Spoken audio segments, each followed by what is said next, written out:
स्नेह स्वजन, भगवान की असीम अनुकंपा से आज आपको और हमको पुनः रघुनाथ जी के पावन यश कीर्ति गाथा कहने और सुनने का शुभ अवसर प्राप्त हुआ, जिसमें कल जो कथा चल रही थी उसमें आप लोगों के वास्ते रघुनाथ जी के रामचरितमानस के, रघुनाथ जी के वांगमय स्वरूप रामचरितमानस के अंतर्गत बाल कांड की कथा कल विश्राम दी है, जिसमें बाल कांड को विश्राम देते हुए गोस्वामी तुलसीदास जी छंद लिखे।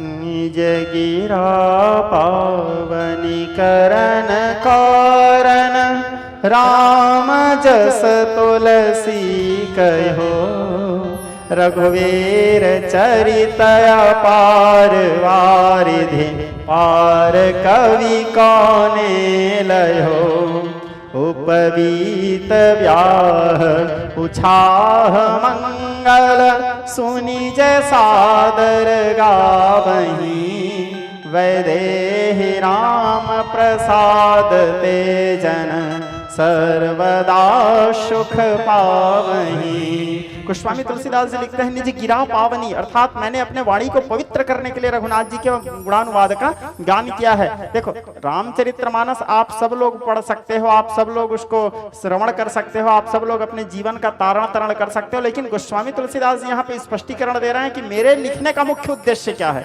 निज गिरा पावनी, अपने वाणी को पवित्र करने के लिए, करन कारण राम जस तुलसी कहो। दूसरा बालकांड आरंभ करते हुए भी गोस्वामी तुलसीदास जी लिखे स्वांतस्य सुखाय तुलसी रघुनाथ गाथा, मैं अपने आत्म सुख के लिए रघुनाथ जी के पावन यश कीर्ति गाथा का गान करने जा रहा हूं। तो कल रामचरितमानस बालकांड विश्राम दिए, अयोध्या कांड शुभारंभ। देखो अयोध्या कांड के आरंभ में गोस्वामी तुलसीदास जी कुछ देर ठहर गए, सीधा डायरेक्ट अयोध्या कांड की कथा शुभारंभ नहीं किए। जैसे बालकांड शुरू किए सीधा लिखना शुरू किए, अरण्य कांड शुरू किए सीधा लिखना शुरू किए, सुंदरकांड शुरू किए सीधा लिखना शुरू किए, किष्किंधा कांड शुरू किए सीधा लिखना शुरू किए, लंका कांड, उत्तरकांड इत्यादि। अयोध्या कांड लिखने से पहले गोस्वामी तुलसीदास जी को विश्राम लेना पड़ा था। गोस्वामी तुलसीदास जी डायरेक्ट अयोध्या कांड शुभारंभ नहीं किए, बाल कांड विश्राम देने के बाद कुछ दिनों के विश्राम लिए गोस्वामी तुलसीदास जी। इसलिए विश्राम लिए गोस्वामी तुलसीदास जी को समझ नहीं आ रहा था कि मैं शुरू कहां से करूं। आज हमारे यहां भी एक चीज अनुभव करो आप लोग, अयोध्या कांड आज शुरू होने वाला था, हमारा कथा इसीलिए लेट हो गया, ठीक है, क्योंकि अयोध्या कांड शुरू करने से पहले थोड़े से विश्राम लेना आवश्यक है। गोस्वामी तुलसीदास जी भी विश्राम लिए थे, आज अयोध्या कांड शुरू हो रहा, वहां गोस्वामी तुलसीदास जी इसीलिए सोच में पड़ गए थे, इसलिए डायरेक्ट अयोध्या कांड नहीं लिख पाए। चूंकि गोस्वामी तुलसीदास जी विचार के इस अयोध्या कांड में एक ऐसे महानुभव की कथा आने वाली है जिस कथा को लिखने का सामर्थ्य मेरे में नहीं है। कौन है वो महापात्र? भरत जी। भरत महामहिमा जल राशि, मुनि मति ठाड़ रही अबलासी। भरत लाल जी के चरित्र एक ऐसा महागाथा है श्रोता समाज, स्वयं भरत लाल की गुरु के दिमाग काम करना बंद कर देता था। भरत लाल जी के आचरण को देख के, उनके सिद्धांत को देख के, उनके जीवन शैली को देख के, उनके आचार को देख करके, उनके विचार को देख करके, उनके नियम धर्म व्रत को देख करके मुनि मति ठाड़ रही अबलासी। यहाँ पे बात सीधा गुरु की हो रही है। स्वयं उनके गुरु महाराज वशिष्ठ, जबकि वशिष्ठ जी ब्रह्मर्षि हैं, साथ में गुरु शब्द जुड़ा हुआ है। गुरु शब्द ही कोई साधारण शब्द नहीं, गुरु साक्षात परब्रह्म। लेकिन भरत लाल जी के चरित्र को देख करके स्वयं उनके गुरु के मति काम नहीं करता था। मुनि मति ठाड़ रही अबलासी, ऐसे भरत लाल जी के चरित्र जब उनके स्वयं के गुरु के मति काम नहीं कर रहा है तो मैं मति मंद गंवार, मैं तुलसीदास जी मोह समकोन कुटिल खलकामी, मैं कैसे लिखूं भरत लाल जी के चरित्र। तुलसीदास जी को समझ नहीं आया। फिर गोस्वामी तुलसीदास जी धीरे से शुरू के विचार किए, अब कहां से आरंभ करूं। तो तुलसीदास जी विचार के सबसे पहले मैं भगवान महादेव को वंदना करता हूं, क्योंकि एकमात्र भगवान महादेव ही हैं, भगवान सदाशिव हैं जो अवघड़दानी कहे जाते हैं। तो भगवान शंकर की यदि कृपा हो गई तो मैं भरत लाल जी के चरित्र को कदाचित, यहाँ पे भी कदाचित लिख सकता हूं। तो गोस्वामी तुलसीदास जी अयोध्या कांड के शुभारंभ में सर्वप्रथम भगवान सर्वेश्वर सदाशिव की वंदना करते हुए कहे, यश्यांके च विभाते भूधर सुता देवापगामस्तके, बालवारबदरगरले चकरलम यस्योरसे व्यालराट, सोयं भूति विभूषणः सुरवरः सर्वाधिपः सर्वदा, सर्वः सर्वगतं शिवः ससनिभं शंकरस्य पातु माम्। अयोध्या कांड के आरंभ में सबसे पहले देवादिदेव भगवान शंकर की वंदना किए, और भगवान शंकर की वंदना करने के बाद दूसरे नंबर के श्लोक में फिर उन्होंने रघुनाथ जी के स्वभाव की वंदना किए हैं। देखो भगवान के दो भाव हैं, एक स्वभाव और एक प्रभाव। स्वभाव जिसको भक्त वृंद पसंद करते हैं, अब प्रभाव कई भक्त ऐसे रहते हैं जो प्रभाव को भी पसंद करते हैं। स्वभाव अर्थात जैसे आप देख लो रघुनाथ जी के स्वभाव कैसे, एक बार चुनी कुसुम सुहाई निज कर भूषण राम बनाई, सीता ही पहिराए प्रभु सादर। बड़े सरलता के साथ, बड़े सहजता के साथ सीता जी को अपने हाथों से माला बना के पहनाया रघुनाथ जी। स्वभाव। अब प्रभाव, एक नयन करता जा भवानी। प्रभाव कैसा कि एक तृण लेकर के मारे तो एक नयन करता जा भवानी, जयंत के एक आंख फूट गया। तीनों लोक में उसके रक्षा कोई नहीं कर पाया, ब्रह्मा विष्णु महेश उसको नहीं बचा पाए, स्वयं उनके पिता इंद्र उनको नहीं बचा पाए। ये प्रभाव। रामचरित जैसे स्वभाव, 3 दिन तक समुद्र देवता को रास्ता मांग रहे हैं, राम जी रास्ता दे दो समुद्र देवता, रास्ता दे दो समुद्र देवता, लेकिन प्रभाव लाव लखन धनुष सुखाता हूं समुद्र को, यह प्रभाव। तो यहाँ पे रघुनाथ जी के स्वभाव की वंदना की दूसरे नंबर के श्लोक में गोस्वामी तुलसीदास जी लिखते हैं, प्रसन्नताम नगताभिषेकस्ताम नमम ले वनवास दुखितः। मैं रघुनाथ जी के उस स्वभाव की वंदना करता हूँ, उस रघुनाथ जी की वंदना करता हूँ जिसको ना तो वनवास जाने में कोई दुख था, ना तो राजा बनने में कोई सुख है, यानी सदैव समभाव रखने वाले भगवान श्री कृष्ण प्रभु भगवती भगवत गीता में भी कहते हैं, सुख दुखम समय कृत्वा लाभा लाभो जया जयो स्थित प्रज्ञ बनो पार्थ स्थित प्रज्ञ बनो। कृष्ण जी की वाणी है। स्थित प्रज्ञ अर्थात जो ना तो दुख से दुखी होता है, जो ना सुख से सुखी होता है, जो सदैव प्रसन्न चित्त रहता है, जो सदैव प्रसन्न रहता है, जिसके जीवन में मान अपमान जय पराजय लाभ हानि जो सबको समान लेकर के चलते हैं, वही स्थित प्रज्ञ हैं। रघुनाथ जी की यही स्वभाव, प्रसन्नताम नगताभिषेकस्ताम नमम ले वनवास दुखितः। राम जी को ना तो वनवास जाने में कोई दुख था, ना तो राम जी को राजा बनने में कोई सुख है। तीसरे नंबर के श्लोक में फिर गोस्वामी तुलसीदास जी लिखते हैं अयोध्या कांड आरंभ करते हुए, नीलंबुज श्यामल कोमलांगं सीता समारोह पितवामभाग पाणौ महासायकं चारुचापं नमामि रामं रघुवंशनाथं। रघुनाथ जी को माता जानकी के साथ वंदना किए, शक्ति के सहित रघुनाथ जी को वंदना किए। अब तीनों के वंदना करने के बाद भी, राम जी और भोले बाबा के वंदना करने के बाद भी तुलसीदास जी मन में विचार किए। क्या विचार किए? देखो ये अयोध्या कांड है, यहाँ भरत की कथा लिखना है।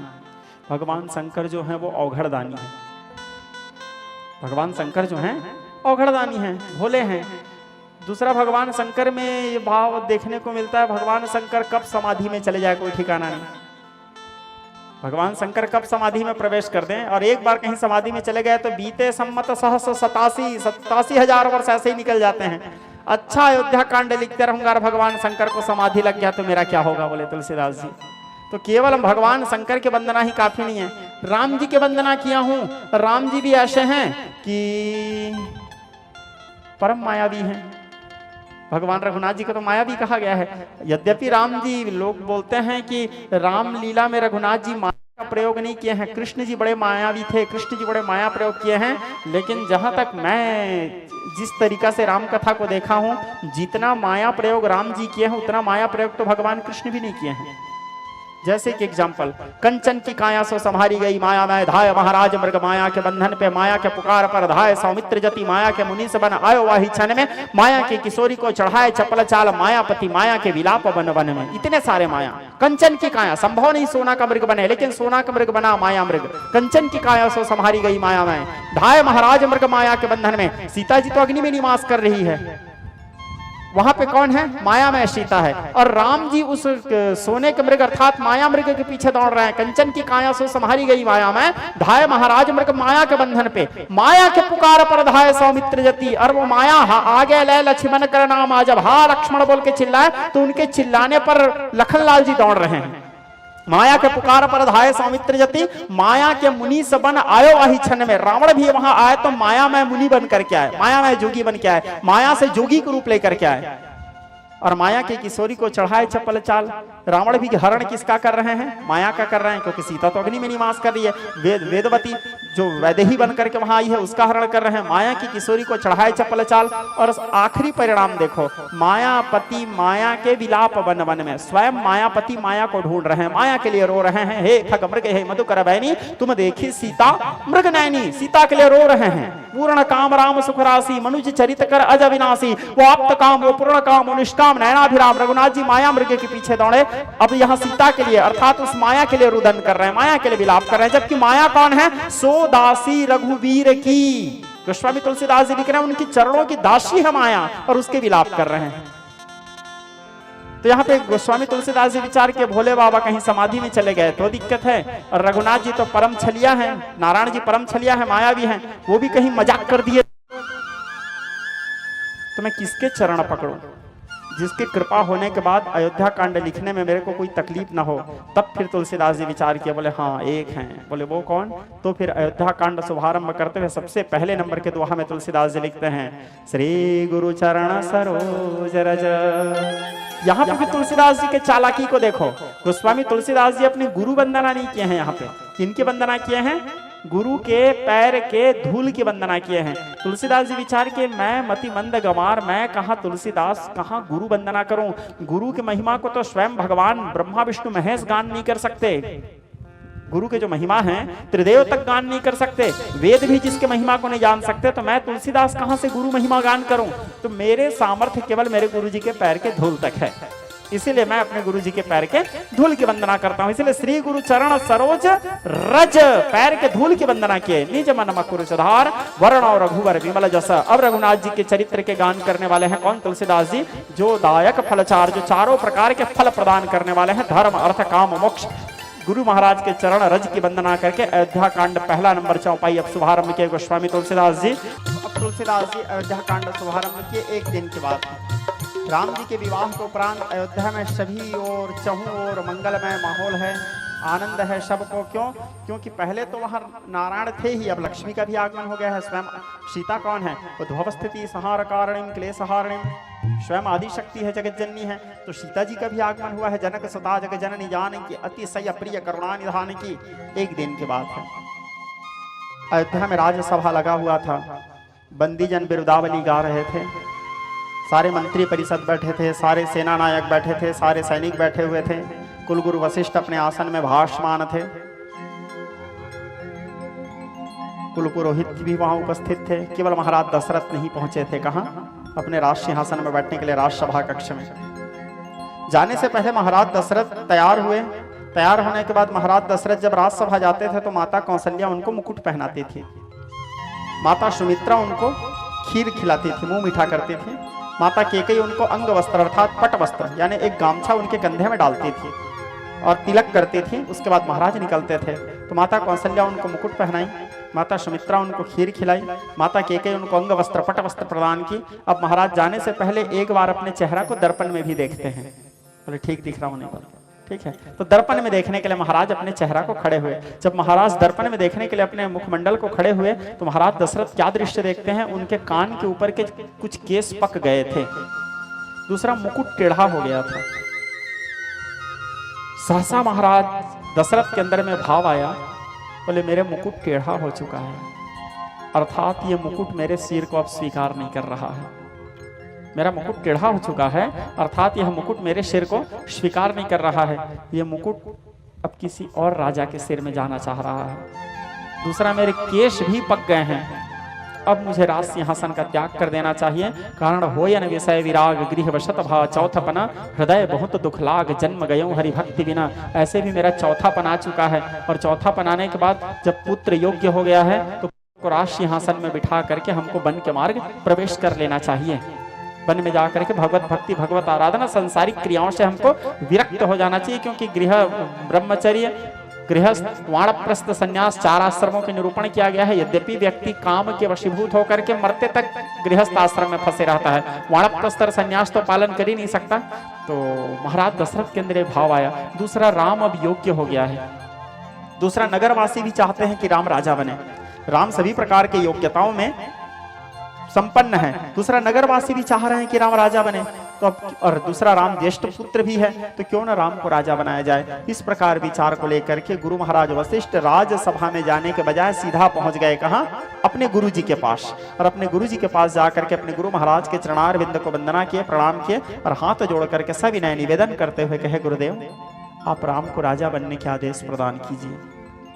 गुरु महाराज वशिष्ठ कहे, देखो महाराज दशरथ, राजा बनने के आदेश मैं कैसे प्रदान कर सकता हूं? क्योंकि गुरु का काम अलग है। गुरु का काम राजनीति करना नहीं है, गुरु को चुनाव नहीं लड़ना है, गुरु को ये चयन नहीं करना है कि राजा मैं ये बनेगा वो बनेगा। वो पारिवारिक मामला है, वो राज परिवार का मामला है। राज्याभिषेक होते समय तिलक करना गुरु का काम है, स्वस्ति वाचन करना गुरु का काम है, मुकुट पहनाना गुरु का काम है, आशीर्वाद देना गुरु का काम है। राज परिवार में यदि किसी प्रकार के यज्ञ हो रहा है, किसी प्रकार के अनुष्ठान हो रहा है, तो उस अनुष्ठान को संपन्न करवाना, उस यज्ञ को संपन्न करवाना गुरु का काम है, गुरु का दायित्व है। या राज परिवार को किसी भी प्रकार के समस्या में यदि वो ग्रसित हो गए हैं तो उस समस्या से निकलने के लिए मार्गदर्शन करना गुरु का काम है। राजा कौन बनेगा ये डिसीजन करना गुरु का काम नहीं है, वो राजा के ऊपर है, क्योंकि वो अपने उत्तराधिकारी चयन करने के लिए राजा स्वतंत्र होते हैं। राजा स्वयं स्वतंत्र है अपने उत्तराधिकारी चयन करने के लिए। बोले महाराज मैं क्यों करूं, आप स्वयं राजा हैं। और दूसरा, महाराज दशरथ कोई साधारण राजा भी नहीं थे, केवल अयोध्या नगरी के राजा नहीं थे। महाराज दशरथ चक्रवर्ती सम्राट थे, सप्तद्वीप में एक छत्र राज्य करते थे। उस काल में अखंड भारतवर्ष अर्थात उदयाचल से लेकर अस्ताचल तक, जहां सूर्य नारायण उदय होते थे और जहां सूर्य नारायण अस्त होते थे, इतने बड़े भूमंडल में एक छत्र राज्य करते थे। न्यायानुशासित, शौर्य प्रकाशित, धर्म ध्वज रक्षक महाराज दशरथ। देवता लोग तक उनसे परामर्श लेने के लिए आते थे, युद्ध में सहायता लेने के लिए आते थे, ऐसे चक्रवर्ती थे। महाराज भारतवर्ष में जितने भी राजा थे सब राजा महाराज दशरथ के अधीन थे। तो बोले आप स्वयं निर्णय कीजिए कि आपके पुत्र को राजा बनाना है, मैं क्यों निर्णय करूं। बोले मैं विवश हूं गुरुदेव, मैं निर्णय नहीं कर सकता। बोले तुम क्यों विवश हो। महाराज दशरथ अपने मन के भाव बताए।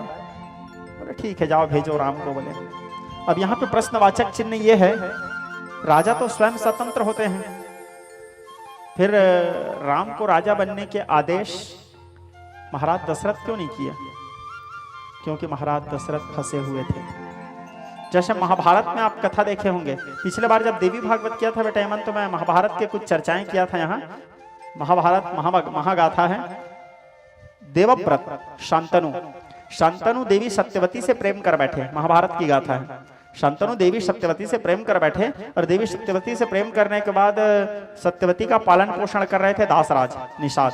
हालांकि वो दासराज की बेटी नहीं थी, वो महाराज उपरिचर की कन्या थी, क्षत्रिय कन्या थी। लेकिन मछली के गर्भ से निकलने के कारण यो मत्स्य गंधा, उसके शरीर से मछली का बदबू आता था। लेकिन महर्षि पराशर की कृपा से वो योजन गंधा बन गई, फिर उसके शरीर से कस्तूरी के सुगंध आना शुरू हुआ। तो देवी सत्यवती को देख करके एकदा महाराज शांतनु गंगा तीरे एकस्य धीवर कन्या दृष्टवा मोहित हो जाता। धीवर कन्या अर्थात उस दासराज की पुत्री को देख के मोहित हो गए, जा करके विवाह के प्रस्ताव रखे। किनसे? दासराज से। दासराज बोले एक शर्त है महाराज शांतनु। बोले क्या शर्त? बोले एक शर्त में मैं अपनी बेटी आपको दे सकता हूं, क्योंकि महाराज शांतनु भी कोई साधारण राजा नहीं थे, वो भी चक्रवर्ती सम्राट थे। बोले देवी सत्यवती के गर्भ से जन्म लेने वाला संतान ही यदि हस्तिनापुर का राजा बनेगा तो मैं देवी सत्यवती का विवाह आपके साथ कर सकता हूं। महाराज शांतनु ये वचन नहीं दे पाए, वहां से लौट आए। अब महाराज शांतनु चूंकि प्रेम तो कर बैठे थे, अब प्रेम बड़ा अलकरहा चीज होता है, आदमी का भूख प्यास मिट जाता है, सोएगा तो नींद नहीं पड़ेगा, कई प्रकार से होता है। मेरे को नहीं हुआ है, लेकिन कई लोगों को होता। तुमको हुआ है क्या? हमारे पुत्र को भी नहीं हुआ है, बड़ा खतरनाक चीज। हमारे प्यारे को हुआ था, ठीक है, ठीक है। तो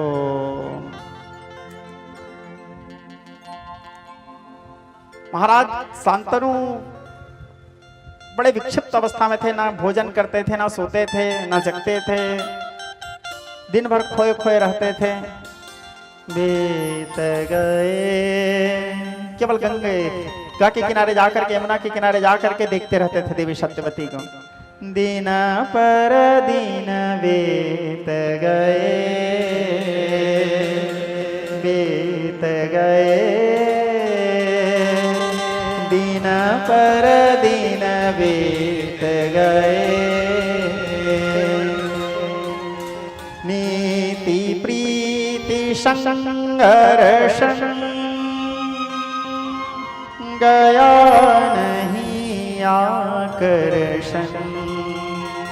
इस तट से उस तट तक, पन घट से पन घट तक, मधु के रस भरे भरे, मधु के रस बीत गए। दिन पर दिन बीत गए। तो महाराज शांतनु के पूर्व में एक पुत्र हो चुके थे जिनका नाम था देवव्रत। देवी गंगा के गर्भ से जन्म लिए थे। अपने पिता को इस प्रकार देख करके देवव्रत अपने पिताजी से जाकर के कहे कि पिता महाराज, आपके ये मुख मलिनता का कारण क्या है, आपकी उदासीता का कारण क्या है, आपके दुख का कारण क्या है? महाराज शांतनु नहीं बताए। उनके सारथी के पास गए, सारथी को जाकर के पूछे, सारथी आप बताओ, ये पिताजी रोज सुबह से चले जाते हैं, देर रात तक वापस आते हैं, दुखी दुखी रहते हैं, उनके मुख मलिनता है, इसके पीछे कारण क्या है? सारथी बोले, सारथी का एक कर्तव्य है कि वो अपने रथी को कब कहाँ ले जा रहा है ये बात किसी को ना बताए, इस गोपनीयता का ध्यान रखे। ये योग्य सारथी के लक्षण है। क्या पता शत्रु कहीं वहां पर प्रहार कर दें, मैं नहीं बता सकता कि ये मेरे गुरु, ये मेरे स्वामी भक्ति है, मैं नहीं बता सकता। मेरे स्वामी के प्रति मेरे कर्तव्य निष्ठा है, कर्तव्य परायणता है कि मैं अपने स्वामी को कब कहाँ लेके जाता हूँ वो नहीं बता सकता। देवव्रत बहुत बड़े राष्ट्रभक्त थे। देवव्रत कहे, देखो सारथी, तुम एक योग्य राजा भक्त हो लेकिन देशभक्त नहीं हो। जब राजा विचलित हो चुका है और बात राजा के विचलित होने से देश के ऊपर संकट आने वाला है, तो उस समय देश के बारे में सोचना चाहिए, राजा से नहीं, देश से प्रेम होना चाहिए। राजा तो बदलते रहते हैं सारथी, प्रेम देश के प्रति होना चाहिए, ना कि राजा के प्रति होना चाहिए। जो देश के लिए समुचित व्यवहार कर रहा है, सार्थक पूर्ण कार्य कर रहा है, जो देश के लिए अपने सही ढंग से कर्तव्य का निर्वहन कर रहा है, हमारा निष्ठा उनके प्रति होना चाहिए, किसी व्यक्ति विशेष पे नहीं। राजा भक्त नहीं, राष्ट्र भक्त बनो। और अभी तुमसे जो प्रश्न किया जा रहा है, पूरे देश के लिए प्रश्न किया जा रहा है, क्योंकि राजा विचलित हैं। राजा को सही करना, राजा को उसके मति को शांत करना हमारा सबका कर्तव्य है, प्रजाओं का कर्तव्य है।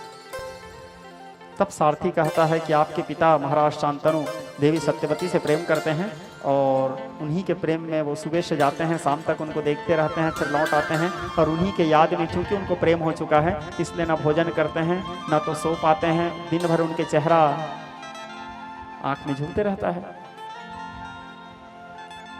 देवव्रत बोले, तो क्या पिताजी देवी सत्यवती से बात किए हैं? बोले हाँ। उनके पिताजी से? बोले हाँ। क्या बोले उनके पिताजी? बोले अब वो तो मेरे को पता नहीं, क्योंकि मैं तो सारथी हूँ, मैं तो बाहर रहता हूँ, लेकिन जब दासराज से बात करके निकल रहे थे तो आपके पिताजी का मुख मलिन था। बोले ठीक, चलो सारथी दासराज के पास। बोले आधा रात को देवव्रत दासराज के पास पहुंचे और दासराज के पास पहुंचने के बाद द्वार खटखटाए, दासराज द्वार खोले, देखे द्वार में देवव्रत खड़े हैं, अखंड भारत वर्ष के भावी महाराज, युवराज थे उस समय। युवराज यानी भावी महाराज, आगे चल के वो देश के राजा बनने वाले हैं। देखे दासराज कांप गए। अपने द्वार में देवव्रत के शौर्य बल पराक्रम भी अतुलनीय था। भगवान परशुराम जी के शिष्य थे। देवगुरु बृहस्पति से उन्होंने शास्त्र का ज्ञान प्राप्त किया था। गुरु महाराज वशिष्ठ से उन्होंने सभी प्रकार के वेद वेदांत का ज्ञान प्राप्त किया था और भगवान परशुराम से युद्ध कला शस्त्र विद्या सीखा था। भगवान परशुराम उनके गुरु थे। कांप गए दासराज। बोले इस अर्धरात्रि के समय आप मेरे द्वार में? बोले बात ही कुछ ऐसी थी दासराज। बोले क्या बात था देवव्रत? बोले हमें पता चला है कि हमारे पिता महाराज शांतनु आपके पुत्री देवी सत्यवती से प्रेम करते हैं। बोले हाँ सत्य है। हमें यह भी पता चला है कि हमारे पिता महाराज देवी सत्यवती के हाथ मांगने के लिए आपके द्वार में आए थे। बोले हाँ ये भी सत्य है। तो दासराज, क्या हमारे पिता महाराज का हृदय और हस्तिनापुर राज्य आपको छोटा दिखाई पड़ रहा है? आपकी पुत्री अखंड भारत वर्ष के साम्राज्ञी बनेगी, महाराज रानी। क्या आपको उचित नहीं लग रहा है? बोले आपके पिता से ज्यादा योग्य वर तो मेरे बेटी के लिए कोई हो ही नहीं सकते देवव्रत, लेकिन एक बात था जो मैं आपके पिता से कहा, जो आपके पिता नहीं दे पाए मुझे। बोले क्या बात था दासराज? बोले मैंने ये कहा था कि देवी सत्यवती के गर्भ से जन्म लेने वाला संतान ही हस्तिनापुर के राजा बनेगा। जो वचन आपके पिता मुझे नहीं दे पाए, यही कारण है कि मैं अपने बेटी का विवाह आपके पिता से नहीं कर पाया। देवव्रत कहे मेरे पिता ये वचन दे भी नहीं सकते थे दासराज। तो दासराज ने कहा राजा होकर के वचन नहीं दे सकते कि राजकुमार किसको बनाएंगे? बोले राजा वचन दे सकते हैं दासराज, लेकिन किसी एक वस्तु को किसी एक ही जने को तो दिया जाता है ना। और मेरे पूज्य पिता महाराज शांतनु पूर्व में घोषणा कर चुके हैं कि हस्तिनापुर के राजा मेरे ज्येष्ठ पुत्र देवव्रत होंगे, अर्थात मुझे युवराज पद में नियुक्त कर चुके हैं। अब हस्तिनापुर के राजा मैं होऊंगा।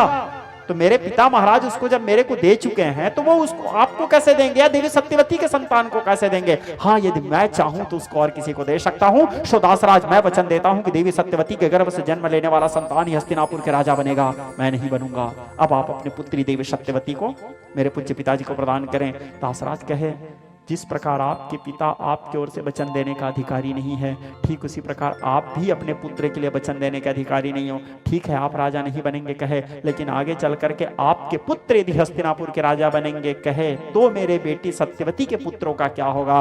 दासराज से देवव्रत कहने लगे, आपके शंका आधारहीन है दासराज। हाँ, मैं अपने पुत्र की ओर से वचन देने का अधिकारी नहीं हूँ, किंतु संतानहीन रहने का तो अधिकारी हूँ। इसलिए मैं धरती, अंबर, आकाश, अंतरिक्ष को साक्षी मानकर प्रतिज्ञा करता हूँ, मैं जब तक जीऊंगा ब्रह्मचारी ही जीऊंगा और ब्रह्मचारी ही मरूंगा। ये मेरी अखंड प्रतिज्ञा है। आकाश मार्ग से शब्द गूंजने लगे, भस्म भस्म भस्म। उस समय फिर उनका नाम पड़ा भस्म।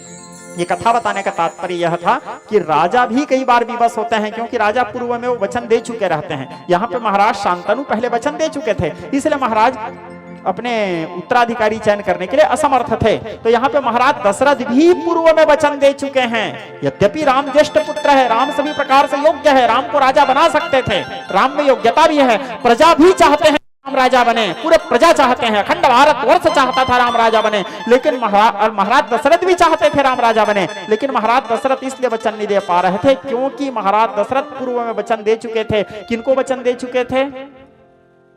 केकई नरेश को। केकई नरेश कौन? केकई के पिता।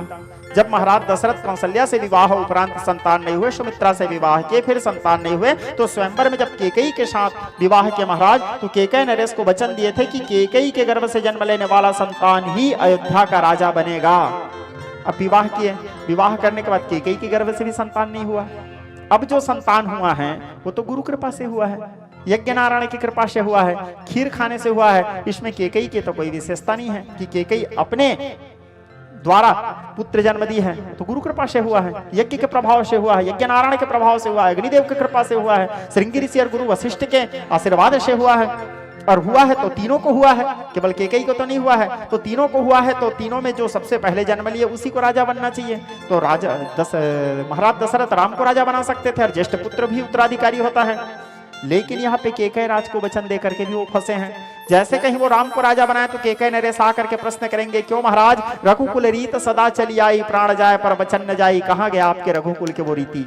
आप तो मुझे वचन दिए थे महाराज कि केकई के पुत्र ही राजा बनेगा, तो भरत को राजा बनाओ। और यदि मैं भरत को राजा बना देता हूं तो प्रजा विद्रोह करेगा, क्योंकि प्रजा तो चाह रहा है कि राम राजा बने, प्रजाओं में विद्रोह उत्पन्न हो जाएगा।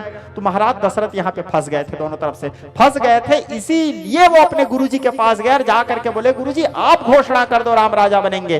क्यों? क्योंकि यदि गुरु घोषणा कर देते राम राजा बनेंगे तो वहां पे महाराज दशरथ बच जाते, दोनों तरफ से बच जाते। कैसे बच जाते? यदि राम को राज्याभिषेक के घोषणा होता और केकई नरेश आकर के प्रश्न करते, क्यों महाराज दशरथ? रघुकुल रीत सदा चली आई, प्राण जाए पर वचन न जाई का क्या हुआ? आप तो हमें वचन दिए थे कि केकई के गर्भ से जन्म लेने वाला संतान ही हस्तिनापुर अयोध्या का राजा बनेगा, तो अब आप कैसे भरत को छोड़ करके राम को राजा बना रहे हो? तो गुरु महाराज के पास उत्तर, महाराज दशरथ के पास उत्तर रहता, वचन मैंने दिया है लेकिन राजा मैं नहीं बना रहा, राजा कौन बना रहे हैं? गुरुजी बना रहे हैं। तो बोले तुम अपने गुरु के आदेश को क्यों मान रहे हो? तो बोले मंत्र मूलम गुरुर्वाक्यम, गुरु के मुंह से निकला हुआ प्रत्येक वाक्य मंत्र है। और दूसरा महाराज दशरथ स्पष्ट बोल सकते थे, बोले यदि गुरु आदेश दिए हैं तो गुरु के आदेश के लिए सारे प्रतिज्ञा तोड़ा जा सकता है, क्योंकि न वेद कहता है, शास्त्र कहते हैं, संत जन कहते हैं, न गुरोर्धिकम तत्व न गुरोर्धिकम तपः तत्व ज्ञान परम नास्ति नास्ति तत्व गुरु परम। न गुरु से बड़े कोई तत्व है, न गुरु से बड़े कोई यज्ञ है, न गुरु से बड़े कोई जप है। गुरु साक्षात परब्रह्म, गुरु की वाणी साक्षात भगवान की वाणी है। और गुरु जी बोले हैं, मैं थोड़ी बोला हूं। और गुरु के आदेश का पालन करना हमारा कर्तव्य है, इसीलिए गुरु जी आदेश किए, राम को राजा बना रहे, मैं तो विवश हूं। केकई नरेश के प्रश्न से महाराज दशरथ बच सकते थे और पूरे प्रजा भी विद्रोह नहीं करते, राम राजा बनते। तो इसीलिए जाकर के बोले, गुरुदेव आप राम को आदेश करो। तो गुरु जी बोले ठीक है, राम को भेजो। बोले राम आए। अब यहाँ पे गुरु महाराज वशिष्ठ भी जान रहे हैं राम तो राजा बनने आए नहीं है, ये भी पॉइंट का बात है।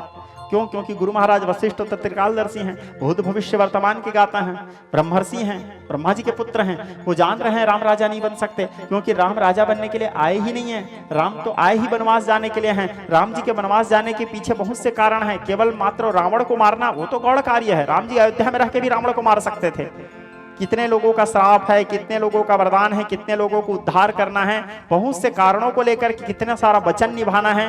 मैं आपको उस दिन का कथा नहीं बता पाया, राम जन्म के हेतु अनेक है, तो बहुत सारी चीज आपको समझ आया रहता। आप खैर इससे पहले वाले जो राम कथा डाला है यूट्यूब में उसको देखिएगा, पहला या दूसरा दिन की कथा आपको पूरा समझ आएगा। राम जी कोई एक कारण को लेकर के जन्म नहीं लिए हैं। राम जन्म के हेतु अनेका, परम विचित्र एकते का, एक से एक कारण है राम जी के जन्म का। बहुत से कारण को लेकर के राम जी अवतरित हुए। रावण को मारना है ऐसा कोई उद्देश्य नहीं था राम जी, वो तो गौण कार्य है। नारद श्राप दिन्नी कवारा, नारद के श्राप के लिए भी अवतार लिए हैं। कहा जलंधर रावण भयं, उसको भी उद्धार करना है। जय विजय जान सबको, उसका भी कल्याण करना है। उल्का मुखो महाराज नृप दशरथ भवतः, स्कंद पुराण बोल रहा है, उनके भी कल्याण करना है। श्री रंगनाथम संपूज्यम वैकुंठम तदमागतः, महाराज मनु और शत्रुपा के वरदान को सिद्ध करना है। कश्यप अदिति के वरदान को सिद्ध करना है। कल्प भेद हरिचरित सुहाय भांति अनेक मुनि सन गाय, हरि अवतार हेतु जग होई इदम मिथ्य कह जायन सोई नाना भांति राम अवतारा। राम जन्म के हेतु अनेका, परम विचित्र एक ते एका, बहुत से कारण है ऐसे। यो बस अस्तु, खैर छोड़िए। तो राम जी वनवास जाएंगे, राम जी तो राजा बन नहीं सकते। और गुरु जी कैसे बोलेंगे कि तुम बेटा राजा बन जाओ, क्योंकि गुरु जी तो जान रहे हैं मेरे बोलने से भी ये नहीं बनेंगे, क्योंकि इनका तो आना ही वनवास जाने के लिए हुआ है। फिर भी बोले अब महाराज चेला निवेदन कर रहा है, तो बोले भेद। तो बोले राम जी आए, आने के बाद बोले गुरुदेव आप मुझे याद किए? बोले हाँ बेटा। बोले आदेश कीजिए गुरुदेव। बोले बेटा तुम्हारे पिताजी आए थे, बोल रहे थे तुम राजा बन जाओ। बोले जी गुरु जी आपका क्या आदेश है? बोले तुम्हारे पिताजी बोल रहे थे बेटा तुम राजा बन जाओ। बोले आपका क्या आदेश है गुरुदेव? शब्दों में खेल रहे हैं रघुनाथ जी महाराज वशिष्ठ के साथ, क्योंकि वो चेला भी तो उन्हीं के हैं। बोले आपका क्या आदेश है गुरुदेव? तुम्हारे पिताजी बोल रहे थे बेटा तुम राजा बन जाओ। आपका क्या आदेश है गुरुदेव? तुम्हारे पिताजी आए थे पुत्र, वो बोल रहे थे पूरे प्रजाओं की इच्छा है और महाराज दशरथ की भी इच्छा है तुमको राजगद्दी में देखने का, तो तुमको राजा बनना उचित है। आपका क्या आदेश है गुरुदेव? बन जाओ बेटा। बोला राम जी तुरंत हाथ जोड़ो, बोले जो आदेश गुरुदेव। बोले राजा बन जाओ नहीं बोले हैं, बन जाओ बेटा। बोला यहां तो स्वयं गुरु आदेश दे रहे हैं, बन जाओ बेटा।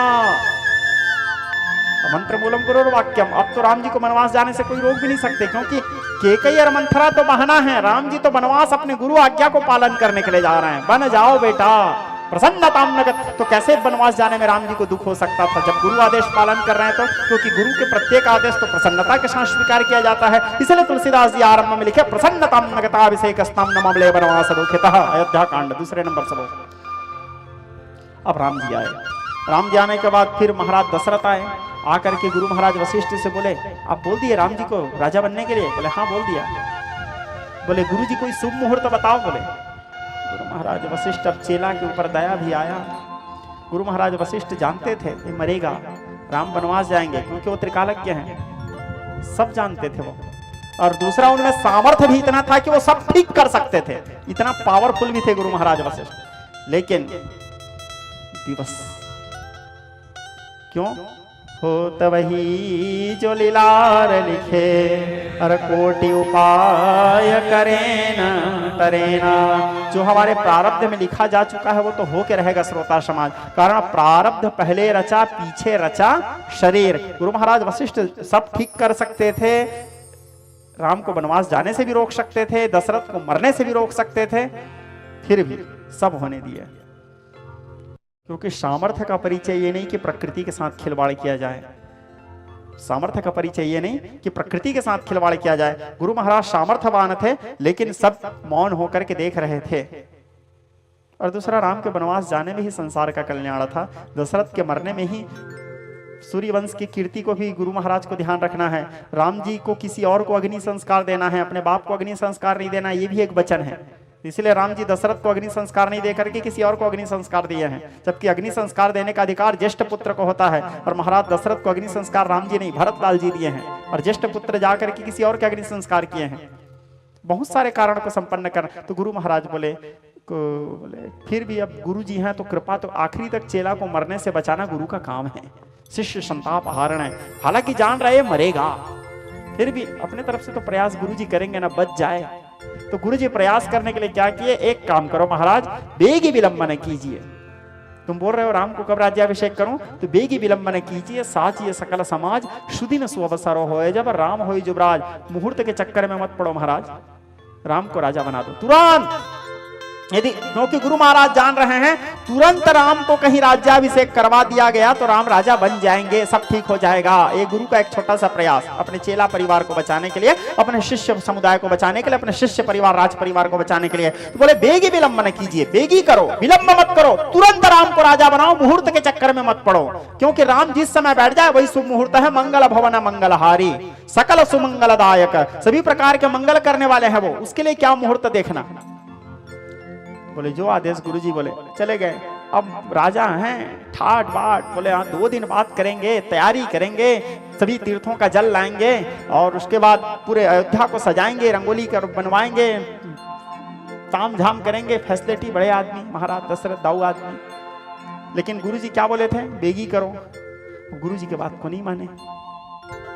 अब गुरु के बात को नहीं मानोगे तो मरोगे नहीं जी, इसीलिए मर गए, क्योंकि वो गुरु की बात नहीं माने। ठीक है, महाराज दशरथ के मरने का मेन कारण यही था कि वो मंत्रम गुरु वाक्यम, गुरु के बात को नहीं माने हैं। गुरु जी बोले हैं बेगी विलंबन कीजिए, और वो 2 दिन बाद राम के राज्याभिषेक की तैयारी करवाए। अब उसके बाद राज्याभिषेक की तैयारी चलने लगा, उधर देवताओं का दिमाग खराब। देवता लोग विचार किए, बोले कहीं राम जी राजा बन गए तो हमारा क्या होगा। उधर क्योंकि वो लोग रावण से पीड़ित थे बेचारे लोग, रावण तो क्या है किसी को स्वतंत्र छोड़ा ही नहीं था। राखे को न स्वतंत्र चलत दशानन डोलत अवनी, वो चलता था तो धरती कांपता था। देवता लोग गिरी कंदरा में जा जा करके छिप जाते थे, जिसको देखता था उसका पहला सिद्धांत था अरे पीटो रे, जो दिख जाए उसके नजर में पहले मारो। ऋषि मुनि लोग यज्ञ करते थे, यज्ञ कुंड में मांस मदिरा डलवा देते थे। ब्राह्मण लोग वेद ध्वनि पाठ करते थे, बोले मारो। कोई राम नाम ले रहे हैं, कोई नारायण हरि कृष्ण नाम ले रहे हैं, बोले सबको मारो। बोले एक ही नाम लो बस, या तो रावण या तो शिव, 2 नाम ही गूंजना चाहिए, इस 2 के अतिरिक्त तीसरा नाम होना नहीं। रावण का सिद्धांत था। बोले शिव शब्द कल्याणकारी है, शिव शब्द का जपो, शिव शिव रटाए तो संकट कटाए। और दूसरा वो मेरे प्रभु का नाम है, तो या तो मैं प्रभु हूं या तो मेरे प्रभु, 2 ही प्रभु हैं, तो या तो मेरा नाम लो या तो मेरे प्रभु का नाम लो। कलातीत कल्याण कल्पंतकारी सदा सच्चिदानंद दाता पुरारी, तीसरा नाम होना नहीं, क्योंकि सब उनके अधीन थे। राहु उसके अधीन, केतु उसके अधीन, शनि उसके अधीन। शुक्राचार्य बोले बेटा तेरे ऊपर राहु दशा चलने वाला है। बोला कहां मिलेगा राहु। बोले ठीक है, बड़ा ज्योतिषाचार्य भी था। रावण संहिता की रचना किया था, तांत्रिक भी था, पंडित भी था, विद्वान भी था, सब ही था वो। ठीक है, पापी भी था 1 नंबर का। ठीक है, सब था वो। तो भगवान शंकर के चेला है, उसको भय तो रहता नहीं था किसी से, क्योंकि उसके जीवन का एक ही सिद्धांत था, जगत रिसाय यम राज की कहा बसाए, जो शंकर सहाय तो भयंकर कहा करे। भगवान महादेव की कृपा लेकर के चलता था। जब घर से बाहर निकलता था तो अपने घर में शनि को उल्टा टांगा हुआ था, राहु केतु से पैर दबवाता था, अग्नि देवता से चूल्हा फूकवाता था, वरुण देवता से पानी भरवाता था, काल को अपने पैर के नीचे दबा के बैठता था। सर्व समर्थ था, क्योंकि गुरु कृपा ही केवलम, क्योंकि रावण के जीवन में भगवान महादेव की कृपा से ओत प्रोत था, शिव कृपा से ओत प्रोत था, इसलिए उसको भय किसी का नहीं था। डर भी डरता था उससे। ठीक है, तो देवता लोग बड़े पीड़ित थे, कहीं राम जी राजा बन गए तो हमारा क्या होगा। देवता लोग दुखी हो गए, माता सरस्वती के पास गए। जाकर के माता सरस्वती के स्तवन करने लगे। सरस्वती शारदां च कौमारी ब्रह्मचारिणीं वागेश्वरी बद्रिदात्री भारती भुवनेश्वरी चंद्रघंटामरालस्तं जगन्नाथरमोत्तमं वरदायी सदा वंदे चतुर्वर्ग फलप्रदम। माता सरस्वती की वंदना किया, माता सरस्वती के स्तवन किए। और स्तवन करने के बाद माता सरस्वती देवताओं से बोले क्या कार्य है देवताओं। बोले आज इतने नम्रता से आए हो, प्रार्थना कर रहे हो, कोई स्वार्थ ही होगा। माता सरस्वती भी जानती थी दुनिया में टॉप लेवल के स्वार्थी देवता लोग हैं। दूसरे नंबर के स्वार्थी मनुष्य लोग, तीसरे नंबर के स्वार्थी नाग गण, और चौथा में फिर सब लोग। मैं नहीं बोल रहा हूं, तुलसीदास जी बोल रहे हैं। स्वार्थ लागी करे सब प्रीति सुर, सबसे पहले स्वार्थी कौन? सुर देवता, दूसरा नर मनुष्य, तीसरा नाग, और चौथा सब ही के रीति। तो बोले स्वार्थ ही होगा तब आए हो? बोले क्या स्वार्थ है? बोले माँ राम जी राजा बनने वाले हैं। बोले हाँ बहुत अच्छा बात है। बोले नहीं अच्छा बात नहीं है माँ, राम जी राजा बन गए तो हम लोग बहुत दुखी हैं माँ, बहुत पीड़ित है माँ, उनको कुछ भी करो बनवास भेजो। माता सरस्वती बोलती है छी छी छी देवताओं, तुम लोग स्वर्ग के रहने वाले, वो धरती लोक में रहने वाले, वहां क्या हो रहा है उसके लिए भी तुम लोग कैर मर रहे हो जी। अभी हमारे शंकराचार्य जी आए थे, जगत गुरु जी, वो यही बात को बोले ईर्ष्या नहीं होना चाहिए। ये लोग सोचो धरती स्वर्ग के आदमी स्वर्ग से ईर्ष्या करता समझ आता, धरती से भी ईर्ष्या कर रहे हैं। कौन? देवता लोग। तो बोले ठीक नहीं है। बोले देवता लोग बोले माँ यदि भगवान वनवास गए तभी हमारा कल्याण होगा, ना तो हम सब लोग त्राही त्राही हो जाएंगे माँ। राम जी भूभार हरण के लिए आए हैं। माता सरस्वती बोली ठीक है। अब माता सरस्वती राम जी को वनवास भेजने के लिए सबसे मुख्य चीज है किसी के बुद्धि को भ्रष्ट करना है। तो माता सरस्वती अयोध्या आई, अयोध्या में एक राउंड घूमी। अयोध्या में एक भी ऐसे कोई व्यक्ति नहीं दिखे, एक पर्सन जिसके मति को सरस्वती खेल दे। माता सरस्वती भ्रष्ट, सोचो स्वयं सरस्वती बुद्धिदात्री बुद्धि भ्रष्ट नहीं कर पा रही है। क्यों? क्योंकि अयोध्या में जितने लोग थे सब के सब लोग राम जी से प्रेम करते थे, और जिसके अंदर में राम जी के लिए प्रेम है, जिसके अंदर में राम जी के भक्ति रूपी मणि विद्यमान है, सरस्वती भी उसके मति के साथ नहीं खेल सकती। तो माता सरस्वती पूरे नगर भ्रमण की, कोई ऐसे नहीं मिले जिसके मति को सरस्वती भ्रमित करे। क्यों? क्योंकि सबके अंदर में राम जी की भक्ति था नरेश, मति को कैसे भ्रमित करें। अचानक सरस्वती जी को दिखी एक वृद्ध महिला, उसके शरीर अंग भंग था, कुबरी थी। माता सरस्वती उसको देखते ही उसके पूर्व जन्म याद आया उसको। किसको? उस कुबरी को देखते ही। कौन थी वो कुबरी? मंथरा, केकई की दासी थी। ये मंथरा पूर्व जन्म में कौन थी? महाराज बलि की बहन थी। बलि को तो आप लोग जानते हो, श्रीमद् भागवत महापुराण 8वां स्कंद में कथा आता है जिनका, ठीक है। ये न बद्ध बलि राजा। तो जिस समय भगवान वामन रूप धारण किए और बलि के साथ छल किए, बलि को पाताल लोक दिए। बलि को पाताल लोक देने के बाद वो बलि की जो बहन थी, अंदर में उसके अग्नि प्रज्वलित हुआ, धधकने लगा अग्नि। विचार करती है आज राम नारायण मेरे भाई के साथ छल करके पाताल भेजे हो, कभी तो मेरा समय आएगा, उस दिन मैं बदला लूंगी। मेरे भाई के साथ गलत किए हो, समय आया, आज वही मंथरा बन के जन्म ली है। सरस्वती जैसे उसको देखिए बात याद आया, तुरंत सरस्वती उसके मति को भ्रमित की। दूसरा, मंथरा के अंदर में राम के लिए प्रेम भी नहीं था, राम नाम रूपी भक्ति मणि रूपी हृदय में विराजमान नहीं थे, तो सरस्वती उसके मति को खेली। अब जैसे उसके मति को खेली, तुरंत उसको पूर्व जन्म याद आया। जैसे पूर्व जन्म याद आया, मंथरा सोचती थी पूर्व जन्म माही मंथरा सहोदर थी महाराज बलि के शारदा विचारी है। और मंथरा सोचती है या ही राम बामन बन छलो मेरो भाई को छल के पताल भेजो बने के भिखारी है। पारी कल रही राम जी किंतु रोवत बन भेजू आज रही मोरी पारी है। ओ दारी तोर पारी रही बाबू, ए दारी मोर पारी है। दिन सबका आता है श्रोता समाज, आज इनका दिन आया है। अब मंथरा पहुंची केकई के पास, केकई को जाके कहती है केकई जानते हो? केकई कही क्या? बोले राम राजा बनने वाले हैं। जैसे केकई सुनी राम राजा बनने वाले हैं, माता केकई गदगद हो गई, अपने गले के नौलखा हार निकाल करके मंथरा को दी। बोले आहा इतने सुंदर खुशखबरी, क्योंकि तीनों माताओं में सबसे ज्यादा सर्वाधिक प्रेम माता केकई ही करती थी राम जी से, अल्यावस्था से गदगद हो गई। मंथरा कहती है अरे मूर्ख, राम राजा बन गए तो तेरा गए। केकई समझाते हुए कहती मंथरा को, राम राजा बनते ही भरत बनेगा दास, तुम कौशल्या की दासी बन जाओगे। राम राजा बनते ही भरत बनेगा दास, तुम कौशल्या की दासी बन जाओगी। उनकी ही आज्ञा मान उठोगी बैठोगी, और उनके दया का दिया पहनोगी खाओगी। बह गई अभी भावना के प्रवाह में तो दिन रात बैठ बस आंसू ही बहागी। राज तिलक यदि राम का हो जाएगा तो भरत को राजा कभी देख नहीं पाओगे। यदि राम राजा बन गए तो भरत दास बन जाएगा, कौशल्या राजमाता बनेगी और तू दासी बनकर रह जाएगी अयोध्या में मात्र। केकई के मन में उसके बाद भी कुभाव नहीं आया, क्योंकि केकई राम जी से बहुत प्रेम करती थी। केकई कहती है मंथरा, जैसे महाराज को मैं प्रिय मुझे राम प्रिय। तीनों रानियों में सबसे ज्यादा प्रेम महाराज दशरथ केकई से करते थे और चारों भाइयों में सबसे ज्यादा प्रेम माता केकई राम जी से करते थे। जैसे महाराज को मैं प्रिय मुझे राम प्रिय, वैसे ही भरत मेरे राम को प्यारा है।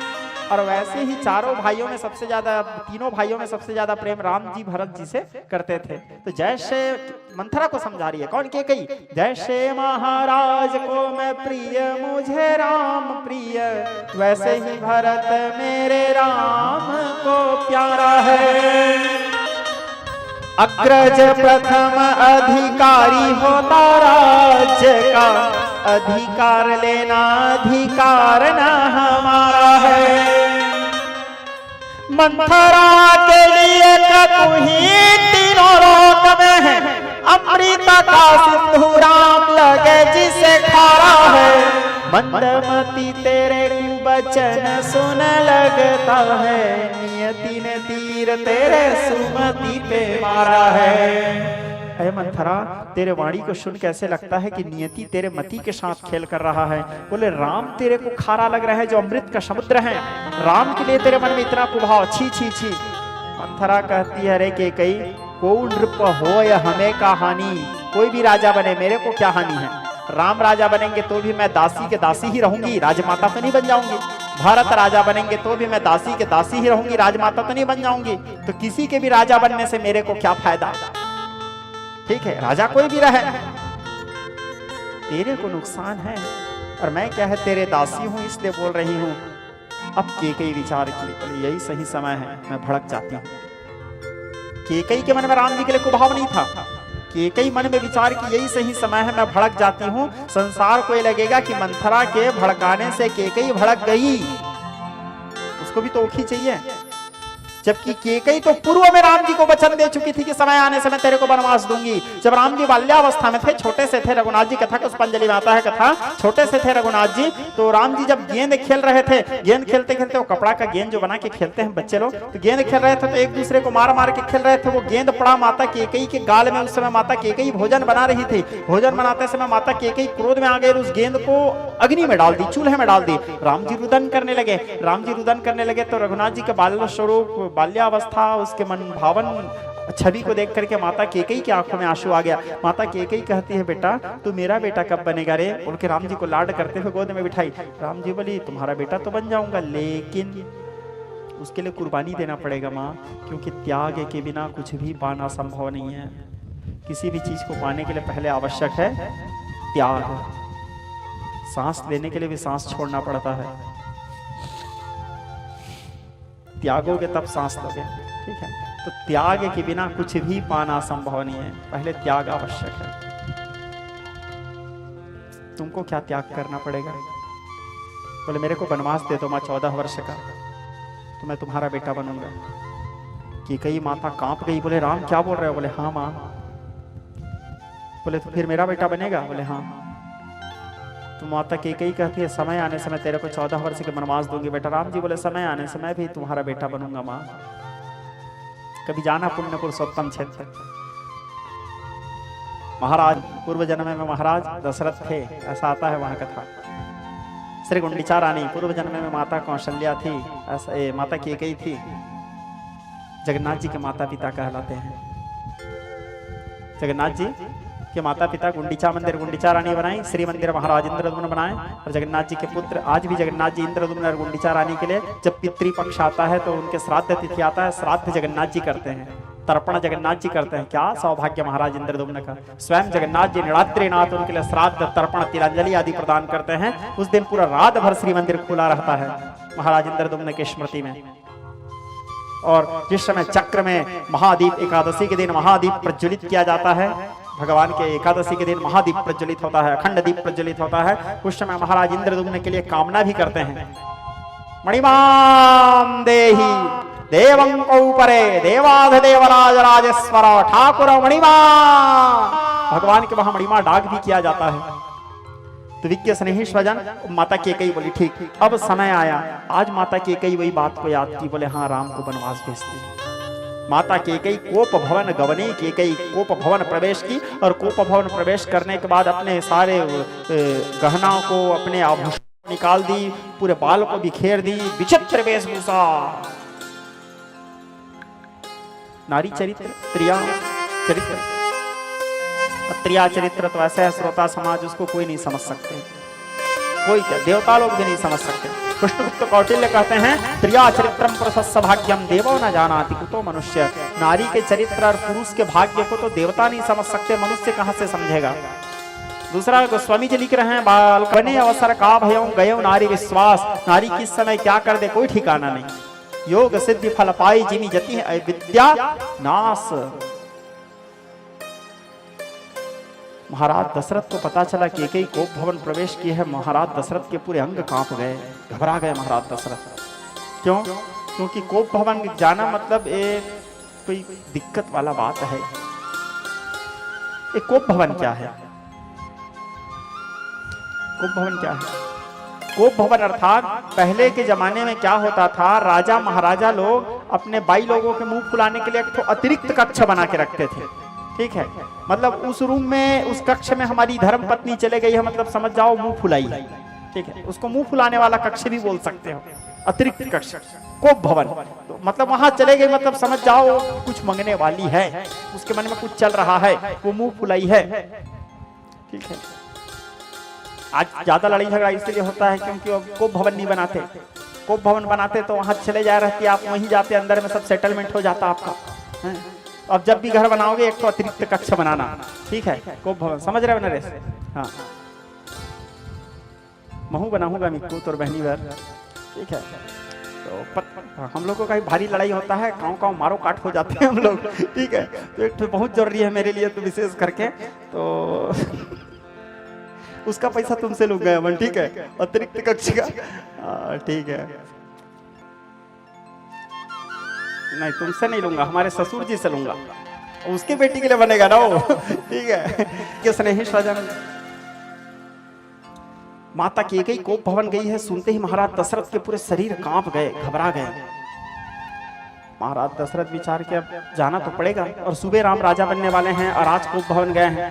गए महाराज दशरथ, जा करके देखे कि कई लंबा लंबा सांस ले रही है, जैसे नागिन फूंक मारती है वैसे लंबा लंबा श्वास। जा करके महाराज दशरथ केकई से बड़े प्यार से बात किए, बोले केकई कोई जवाब नहीं दी, दोबारा आवाज दिए कोई जवाब नहीं दी। फिर महाराज बड़े प्यार से, जैसे केकई जहाँ पे हाथ रख के बैठी थी उसके हाथ के ऊपर अपना हाथ रखे, जैसे हाथ रखे केकई झटका मार दिया हाथ को। ठीक है, झटका।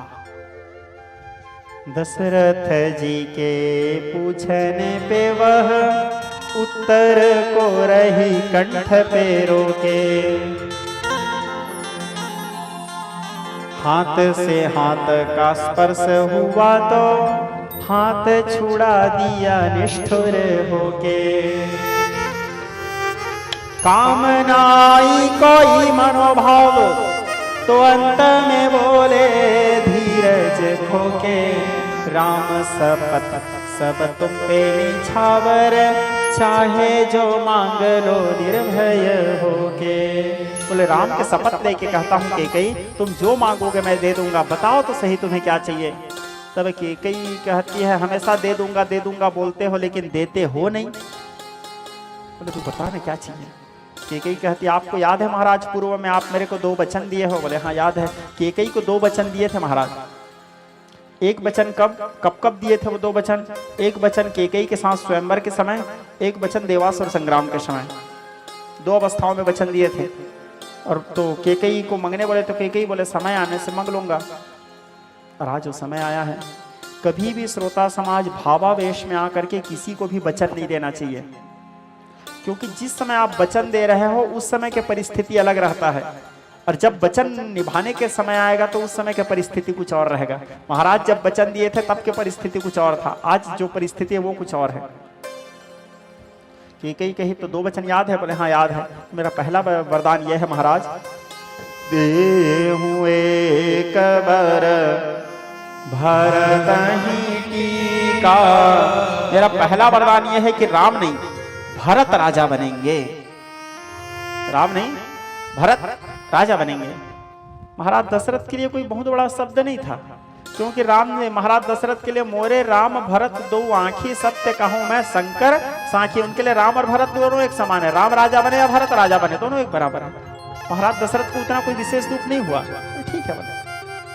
केकई भी जानती थी ये वाले वरदान सुन के महाराज को कोई विशेष तकलीफ नहीं होगा, लेकिन दूसरा वरदान जो मांगने जाने वाली हूँ, इस वरदान को सुनते ही महाराज को अटेक वटेक भी आ सकता है, मर भी सकते हैं। केकई इसीलिए बुद्धिमान, जबकि राम बड़े बेटा है, पहला वरदान तो बड़े बेटा के लिए मांगना चाहिए। केकई पहला वरदान राम के वनवास नहीं मांगी, क्योंकि पहले भरत के लिए राजगद्दी मांग ले रहती हूँ, क्योंकि दूसरा वरदान सुन के कहीं महाराज मर गए तो पहला वरदान तो सिद्ध रहेगा ही, भरत राजा बनेगा, तो भरत तो राजा बनेगा ही। तो कहीं पहले ही मैं मांग दी राम वनवास जाएगा और महाराज दशरथ मर गए तो भरत राजा बनेगा, तो मैं मांग ही नहीं पाई हूँ।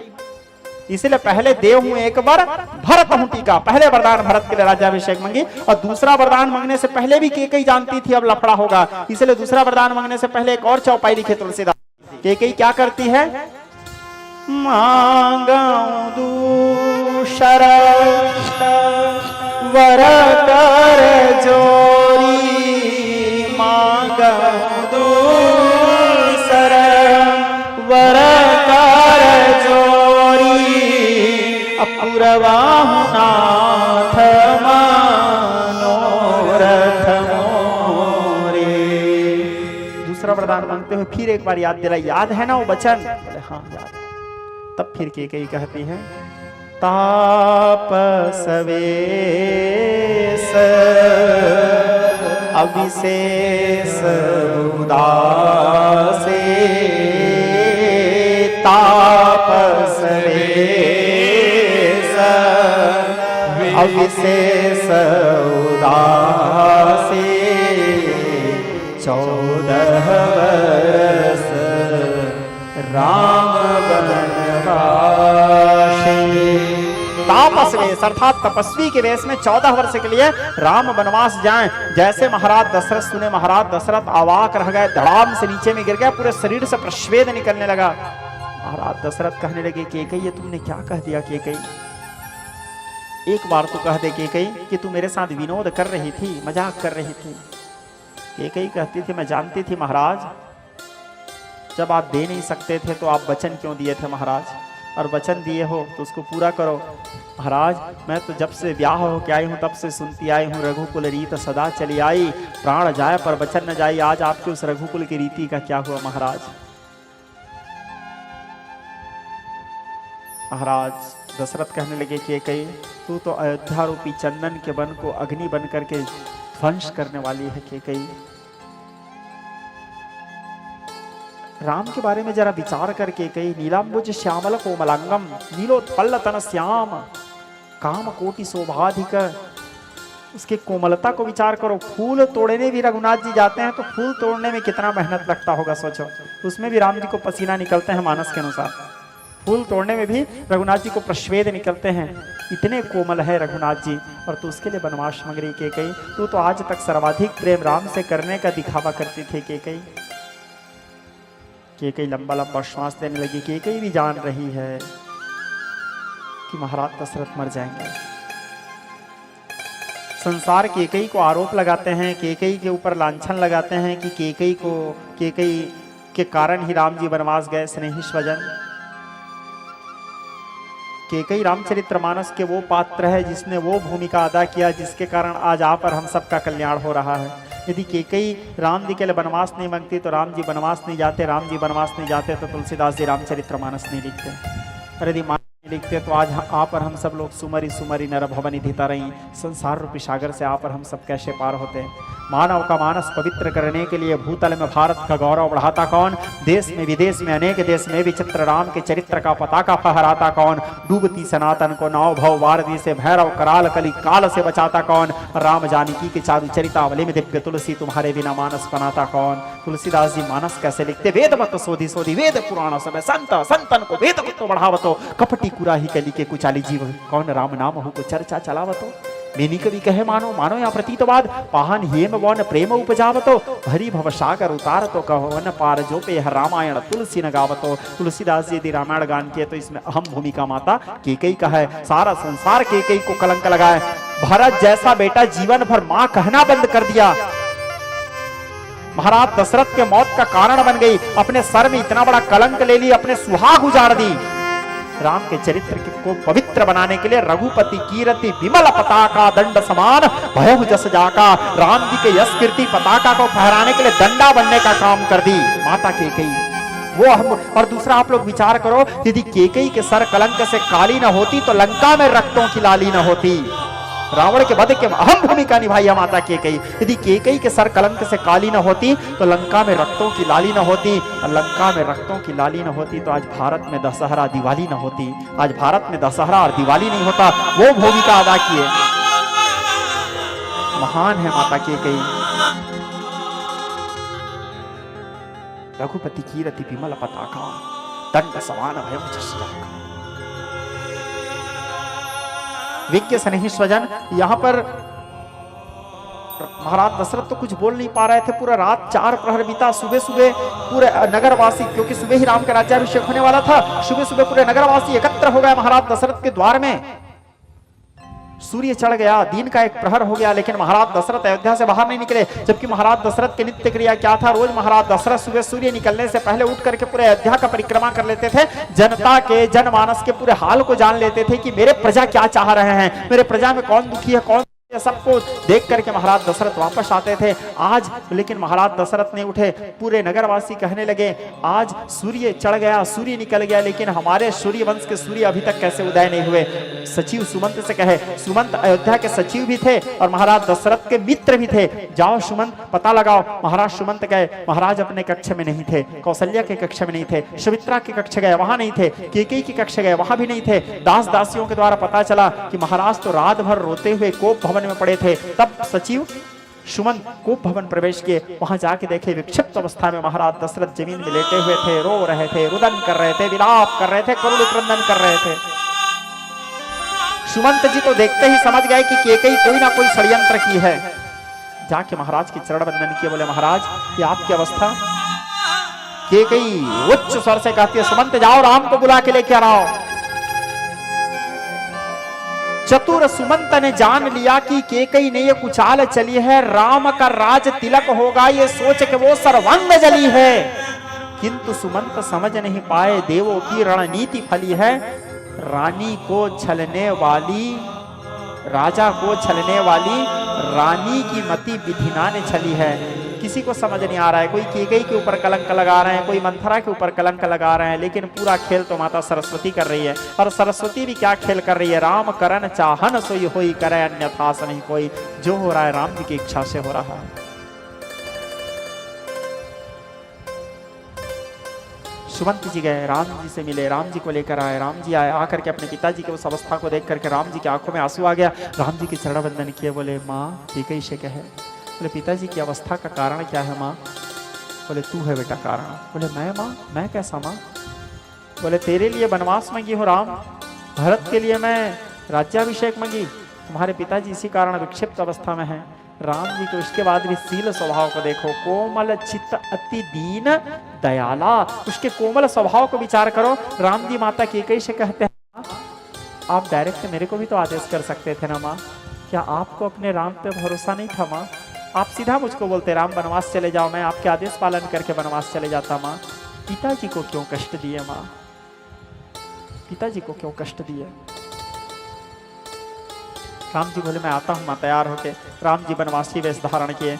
वनवासी वेश तपस्वी वेश धारण करके माता कौशल्या से विदा लेने के लिए गए। अभी किसी को पता नहीं कि राम जी वनवास जाने वाले हैं, माता कौशल्या को भी पता नहीं, सबको तो यही पता है आज राम के राज्याभिषेक होने वाले हैं। माता कौशल्या भगवान विष्णु की उपासना कर रही थी, पूजा कर रहे थे, क्योंकि सूर्यवंश के इतिहास कहता है सूर्यवंश के राजा रानी लोग भगवान विष्णु के उपासना करते थे, वैष्णव थे वो लोग।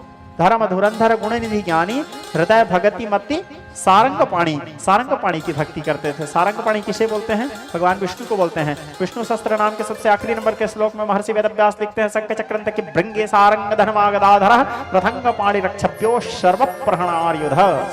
सारंग धर्मागदाधर भगवान विष्णु के धनुष का नाम है सारंग। तो हृदय भगतिमती सारंग पाणी भगवान विष्णु की भक्ति कर रही थी, भगवान विष्णु की पूजा कर रही थी। अचानक पीछे से राम की आवाज दी है, माँ प्रणाम।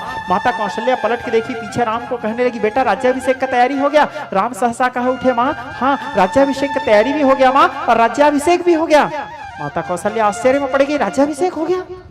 बोले मुझे नहीं बुलाया गया बेटा तुम्हारे राज्याभिषेक में? बोले पिताजी को जल्दी था माँ। बोले तेरे सिर में राजमुकुट कैसे नहीं दिख रहा है बेटा? बोले राज्याभिषेक तो हो गया माँ, स्थान बदल गया बस। माता कौशल्या बोली मैं समझी नहीं बेटा राम। तो राम जी कहे माँ पिता देन मोहि कानन राजो, पिता देन मोहि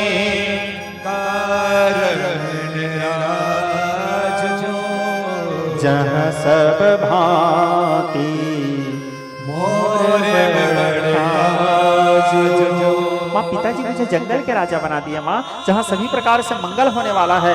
जैसे माता सुनी राम जी को जंगल के राजा अर्थात बोले 14 वर्ष के वनवास। माँ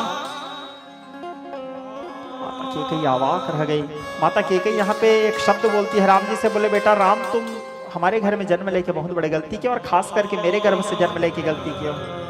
आपको पता है माता केकई जानती थी राम भगवान है, बाकी सब लोग नहीं जानते थे, लेकिन माता केकई जानती थी कि राम जी भगवान हैं। क्यों माता केकई जानती थी?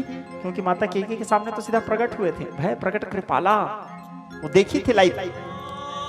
निज आयुध भुजचारी सीधा चतुर्भुज रूप में उसके सामने प्रकट हुए थे। तो माता कौशल्या जानती थी कि राम साक्षात भगवान हैं। और दूसरा आप लोगों को कथा बताया था, याद करो, राम जी बाल्यावस्था में यहाँ वहां दुई बालक देखा। राम जी बाल्यावस्था में माता को अपने ब्रह्ममय स्वरूप का दिग्दर्शन कराए थे। रोम रोम प्रतिव्याप हूँ कोटि कोटि ब्रह्मांड। उस स्वरूप को देख करके माता कौशल्या बोली भी थी, जो नहीं देखा नहीं सुना जो मन ही न समाये, सो सब अद्भुत देखूं वरनि कवन विधि जाए। भगवान के उस ब्रह्ममय स्वरूप को देखी थी, इसलिए माता जानती थी राम भगवान है। इसलिए राम जी को माता कौशल्या यहाँ पे एक शब्द कहती है, बेटा राम स्वर्ग नहीं त्यागना था, त्याग यदि आए तुम क्रूर रघुवंश साना वंश अपनाना था। स्वर्ग नहीं त्यागना था, त्याग यदि आए तुम क्रूर रघुवंश साना वंश अपनाना था। सत्य के स्वागत में तुमसे सपूत तजे। एक एक शब्दों को ध्यान देना। माता कौशल्या कह रही है स्वर्ग नहीं त्यागना था, त्याग यदि आए तुम क्रूर रघुवंश सान वंश अपनाना था। सत्य के स्वागत में तुमसे सपूत तजे, ऐसे पिता का तुम्हें पूत न कहना था। और पुत्र ही बने अवधेश के गेह, तो जीवन को ऐसे विनीत सफल जो बनाना था। लेते लाल जन्म केकई के कोक बीच कौशला अभागन के गर्भ में नाना था। पुत्र राम तुमको वनवास जाना इसलिए पड़ रहा है क्योंकि तुम कौशल्या के गर्भ से जन्म लिया हो बेटा राम। यदि तुम केकई के गर्भ से जन्म लेते तो तुमको वनवास जाना नहीं पड़ता बेटा। जाओ बेटा। माता कौशल्या कहती है बड़ भागी बन अवध अभागे, बड़ भागी बन अवध अभागे, जो रघुवंश तुम त्याग। राम बड़ा भागी तो वो वन है बेटा जहां तुम वाले हो, अभागी तो अयोध्या है जिसको तुम छोड़ के जाने वाले हो। माता कौशल्या और माता रघुनाथ जी के बीच में चर्चा हो ही रहा था कि माता सीता को पता चला, माता जानकी को पता चला कि आर्य को, पहले पति को आर्य पुत्र कहा जाता था, आर्य, फिर स्वामी हुआ, फिर एजी हुआ, और अब सोना बाबू बाबू सब चलता है। ठीक है, तुम क्या बोलते हो मिश्रा जी? गऊ सोना वोना नहीं बोलते, चांदी देखो भाई, पुटू, हाँ ठीक है। अब बोलते भी होगे तो यमन मेरे को सच्चाई बताएगा, मेरे साथ झूठ नहीं बोलता हो, ठीक है। हाँ, तो आर्य पुत्र, तो बोले आर्य मेरे को पता चला है आप वनवास जाने वाले हो। बोले हाँ सीते, बोले मैं भी जाऊंगी स्वामी आपके साथ। बोले ना सीता, तुम वन में मिलने वाले असह्य संकट को, कष्ट को नहीं सह पाओगे, क्योंकि सीता जी जब जनकपुर में थी तब भी और जब अयोध्या में थी तब भी मखमल में चलती थी, पुष्पों की बिछौना था उसमें चलती थी सीता जी। बोले तुम वनों में असह्य कटीले झाड़ी कंकड़ निशाचर लोग रहते हैं, तुम वहां कैसे रह पाओगे, तुम सुख भोगे हो सीता। माता सीता कहती वो सुख किस काम का प्रभु जिस सुख में आप न हो। अवध तहां जहां राम निवासु, मेरे लिए तो अयोध्या वही है स्वामी जहां आप निवास करो। जहां पति न हो तो वहां कैसा सुख स्वामी। या तो आप मुझे अपने साथ ले जाइए स्वामी, या तो मैं प्राण त्याग दूंगी आपके वियोग में स्वामी। रघुनाथ जी बोले जाके माता कौशल्या से आदेश ले लो। माता सीता कौशल्या जी से आदेश लेने आई। माता कौशल्या जानती थी यदि सीता रुक गई तो राम के वियोग में प्राणांत हो जाएगा, इसका प्राण त्याग देगी। माता कौशल्या सीता जी को अनुमति देती है जाने के लिए। माता सीता भी तैयार हो गई। अब लखनलाल को पता चला कि राम जी वनवास जाने वाले हैं। लखनलाल जी तो वीर रस्य ओत प्रोत हैं। अस्मिक देशिकमस्मदीय परमाचार्यान शेषान गुरुन् श्रीमन लक्ष्मण योगी पुंगो पुण्योवनं जामनिं रामं पद्म विलोचनं मुनिवरं नाथं षड्दिवेशनं सेने समस्तं श्रीमन्दिरं सहचरा नारायणं संसरे गर्गार्य वंश जलधन्य मनिंद भाज्यं श्रीराम श्रीपदवार्य भृंगराज्यं श्रीरंग योग सुचिरत्र सदावलेहं गोविंद देशिकमुदारमतिं भजेहम्। यही लखनलाल जी आगे चल करके कलयुग में जगत गुरु रामानुजाचार्य बन करके आए थे। रामानुज यानी राम के छोटे भाई, लखनलाल जी शेषावतार, कृष्णांग जी ही जगत गुरु रामानुजाचार्य बन करके इस धराधाम में धर्म की रक्षा के लिए आए। भगवान श्रीमन नारायण नाम के प्रचारक बने। नारायण अष्टाक्षर मंत्र के उपदेश किए। नारायणं परावेदा नारायणं परागजा, नारायण नाम के उपदेश किए। ब्रह्मा नारायण रुद्रश्च नारायण दिशश्च नारायण विदिशश्च नारायण हृदं च नारायण वेदगं सर्वं जदभूतं जद्भवं निष्कलो निर्विकल्पो निरञ्जनो निराख्यातः शुद्धो देव एको नारायणो न द्वितीयोऽसि कश्चित् यत् एवं वेद अविष्णुरेव भवति ओम इत्येकाक्षरं नमः इत्यक्षरे नारायणायेति पंचाक्षराणि एतद्वे नारायण साष्टाक्षरं परं मध्यम अनुग्रहं व्रतं सर्वमायुरेत सर्वविन्देद प्रजां तत्त्वगानन्दं ब्रह्मपुरुषं प्रणवस्वरूपम् अकार उकार मकार इते समज्ज समज्जमते यवत्वाच्चतरयो गिरजन्म संसार बन्धनात् इत्यादि उपदेश किए। तो वही लखनलाल जी शेषावतार क्रोधी थे। लखनलाल जी क्रोध में वीर रस से ओतप्रोत होकर के आए। कहने लगे भैया आपको वनवास मिला, आदेश प्रदान कीजिए भैया, मैं अयोध्या के विरुद्ध अकेला युद्ध करूंगा। क्या सामर्थ्य रहा होगा लखनलाल जी का अयोध्या के विरुद्ध, यानी अखंड भारतवर्ष के विरुद्ध अकेला वीर योद्धा। राम जी बोले कैसे बातें करते हो लखन, भरत और शत्रुघ्न घर में नहीं है, पिताजी विक्षिप्त अवस्था में है, महाराज दशरथ तो विक्षिप्त अवस्था में है ना केकई के कटाक्ष से, और तुम कैसे बात कर रहे हो। पिता जो भी करे भाई, पिता पिता होते हैं, पुत्र का धर्म है उसके आदेश का पालन करना। तुम्हारे मुख से इस प्रकार बात शोभा नहीं देता। लखनलाल जी बोले मेरे लिए माता पिता बंधु भ्राता भगवान केवल आप हो भैया, और मैं तो बस इतना जानता हूँ जाके प्रियन राम वैदेही तजिए ताहि कोटि बैरी सम जप्यति परम स्नेही। जिसके अंदर में आपके लिए प्रेम नहीं, जिसके अंदर में राम के लिए प्रेम नहीं, चाहे वो हमारा कितना भी अपना क्यों ना हो, वो अपना नहीं है, उसका त्याग कर देना चाहिए। आप मुझे अपने साथ वनवास ले जाओ भैया। राम जी बोले उचित नहीं है लखन, सोच लो भैया। बोले आप मेरे को वनवास नहीं लोगे तो मेरे को छोड़ के जाओगे, उसके बाद मेरे क्रोध को तो जानते हो भैया, यहाँ मैं क्या करूंगा अयोध्या में। राम जी बोले भी बड़ा दिक्कत है बोले, क्योंकि लखनलाल के स्वभाव को जानते थे और प्रभाव को भी जानते थे, खाटी आदमी है बोले, कहीं इसको साथ ही ले जाऊं मैं तो अयोध्या के ऊपर विपत्ति है। बोले जाओ माता सुमित्रा से आदेश लेके आओ अपने माता से। बोले लखनलाल जी बड़े प्रसन्नता के साथ गए, माता सुमित्रा के चरणों में प्रणाम किया। बोले माँ भैया को वनवास मिला है, माँ भाभी साथ में जा रही है, आपका आदेश हो तो मैं जाऊँ माँ। भैया बोले अपने माता से आदेश लेके आओ। माता सुमित्रा कहती है बेटा तात तुम्हारू मातु वैदेही, तुम्हारी माँ तो वैदेही है, जब तुमको बोले कि माता से आदेश लेके आओ तो वहीं से सीता के आदेश लेके तुमको चले जाना था। पुत्र मेरे पास आदेश लेने के लिए क्यों आए? तुम्हारे माता पिता तो राम सीता है बेटा। सर्वस्व में रामचंद्र दयालु नन्यम जाने न जाने न जाने। माता रामो मत पिता रामचंद्र, स्वामी रामो मत सखा रामचंद्र, सर्वस्व में रामचंद्र दयालु। बुद्ध कौशिक से लिखते हैं राम रक्षा स्तोत्र में। और आज मेरा कोख सफल हो गया बेटा, मैं धन्य हो गई जो तेरे जैसा पुत्र मेरे गर्भ से जन्म लिया। क्योंकि पुत्रवती जुवती जग सोई, रघुपति भगत जासु सुत होई। वही माता धन्य है जिस माँ के गर्भ से जन्म लेने वाले संतान के अंदर में राम के लिए पागलपन है, राम के लिए प्रेम है। रामचरितमानस में भगवान शंकर कहते हैं कुलम पवित्रम जननी करे, शो कुल धन्य उमा सुनु जगत पूज्य सुपुनीत, श्री रघुवीर परायण जेहि कुल उपज विनीत। वो कुल धन्य हो जाता है, वो माता धन्य हो जाती है, वसुंधरा भी उस दिन धन्य हो जाती है जिस दिन वसुंधरा के ऊपर में कोई राम के उपासक का जन्म होता है। वो माता धन्य हो जाती है जिस माता के गर्भ से राम भक्त का जन्म होता है। वो कुल कृतार्थ हो जाते हैं जिस कुल में कोई राम जी के उपासक, राम जी के पीछे दीवाना का जन्म होता है। श्रीमद् भागवत महापुराण के श्लोक में भी महर्षि वेदव्यास लिखते हैं कुलम पवित्रम जननी कृतार्था वसुंधरा पुण्यवती च येनः। वो कुल धन्य है, वो जननी कृतार्थ हो गई। कुलम पवित्रम जननी कृतार्था वसुंधरा पुण्यवती च येनः। बोले जाओ पुत्र।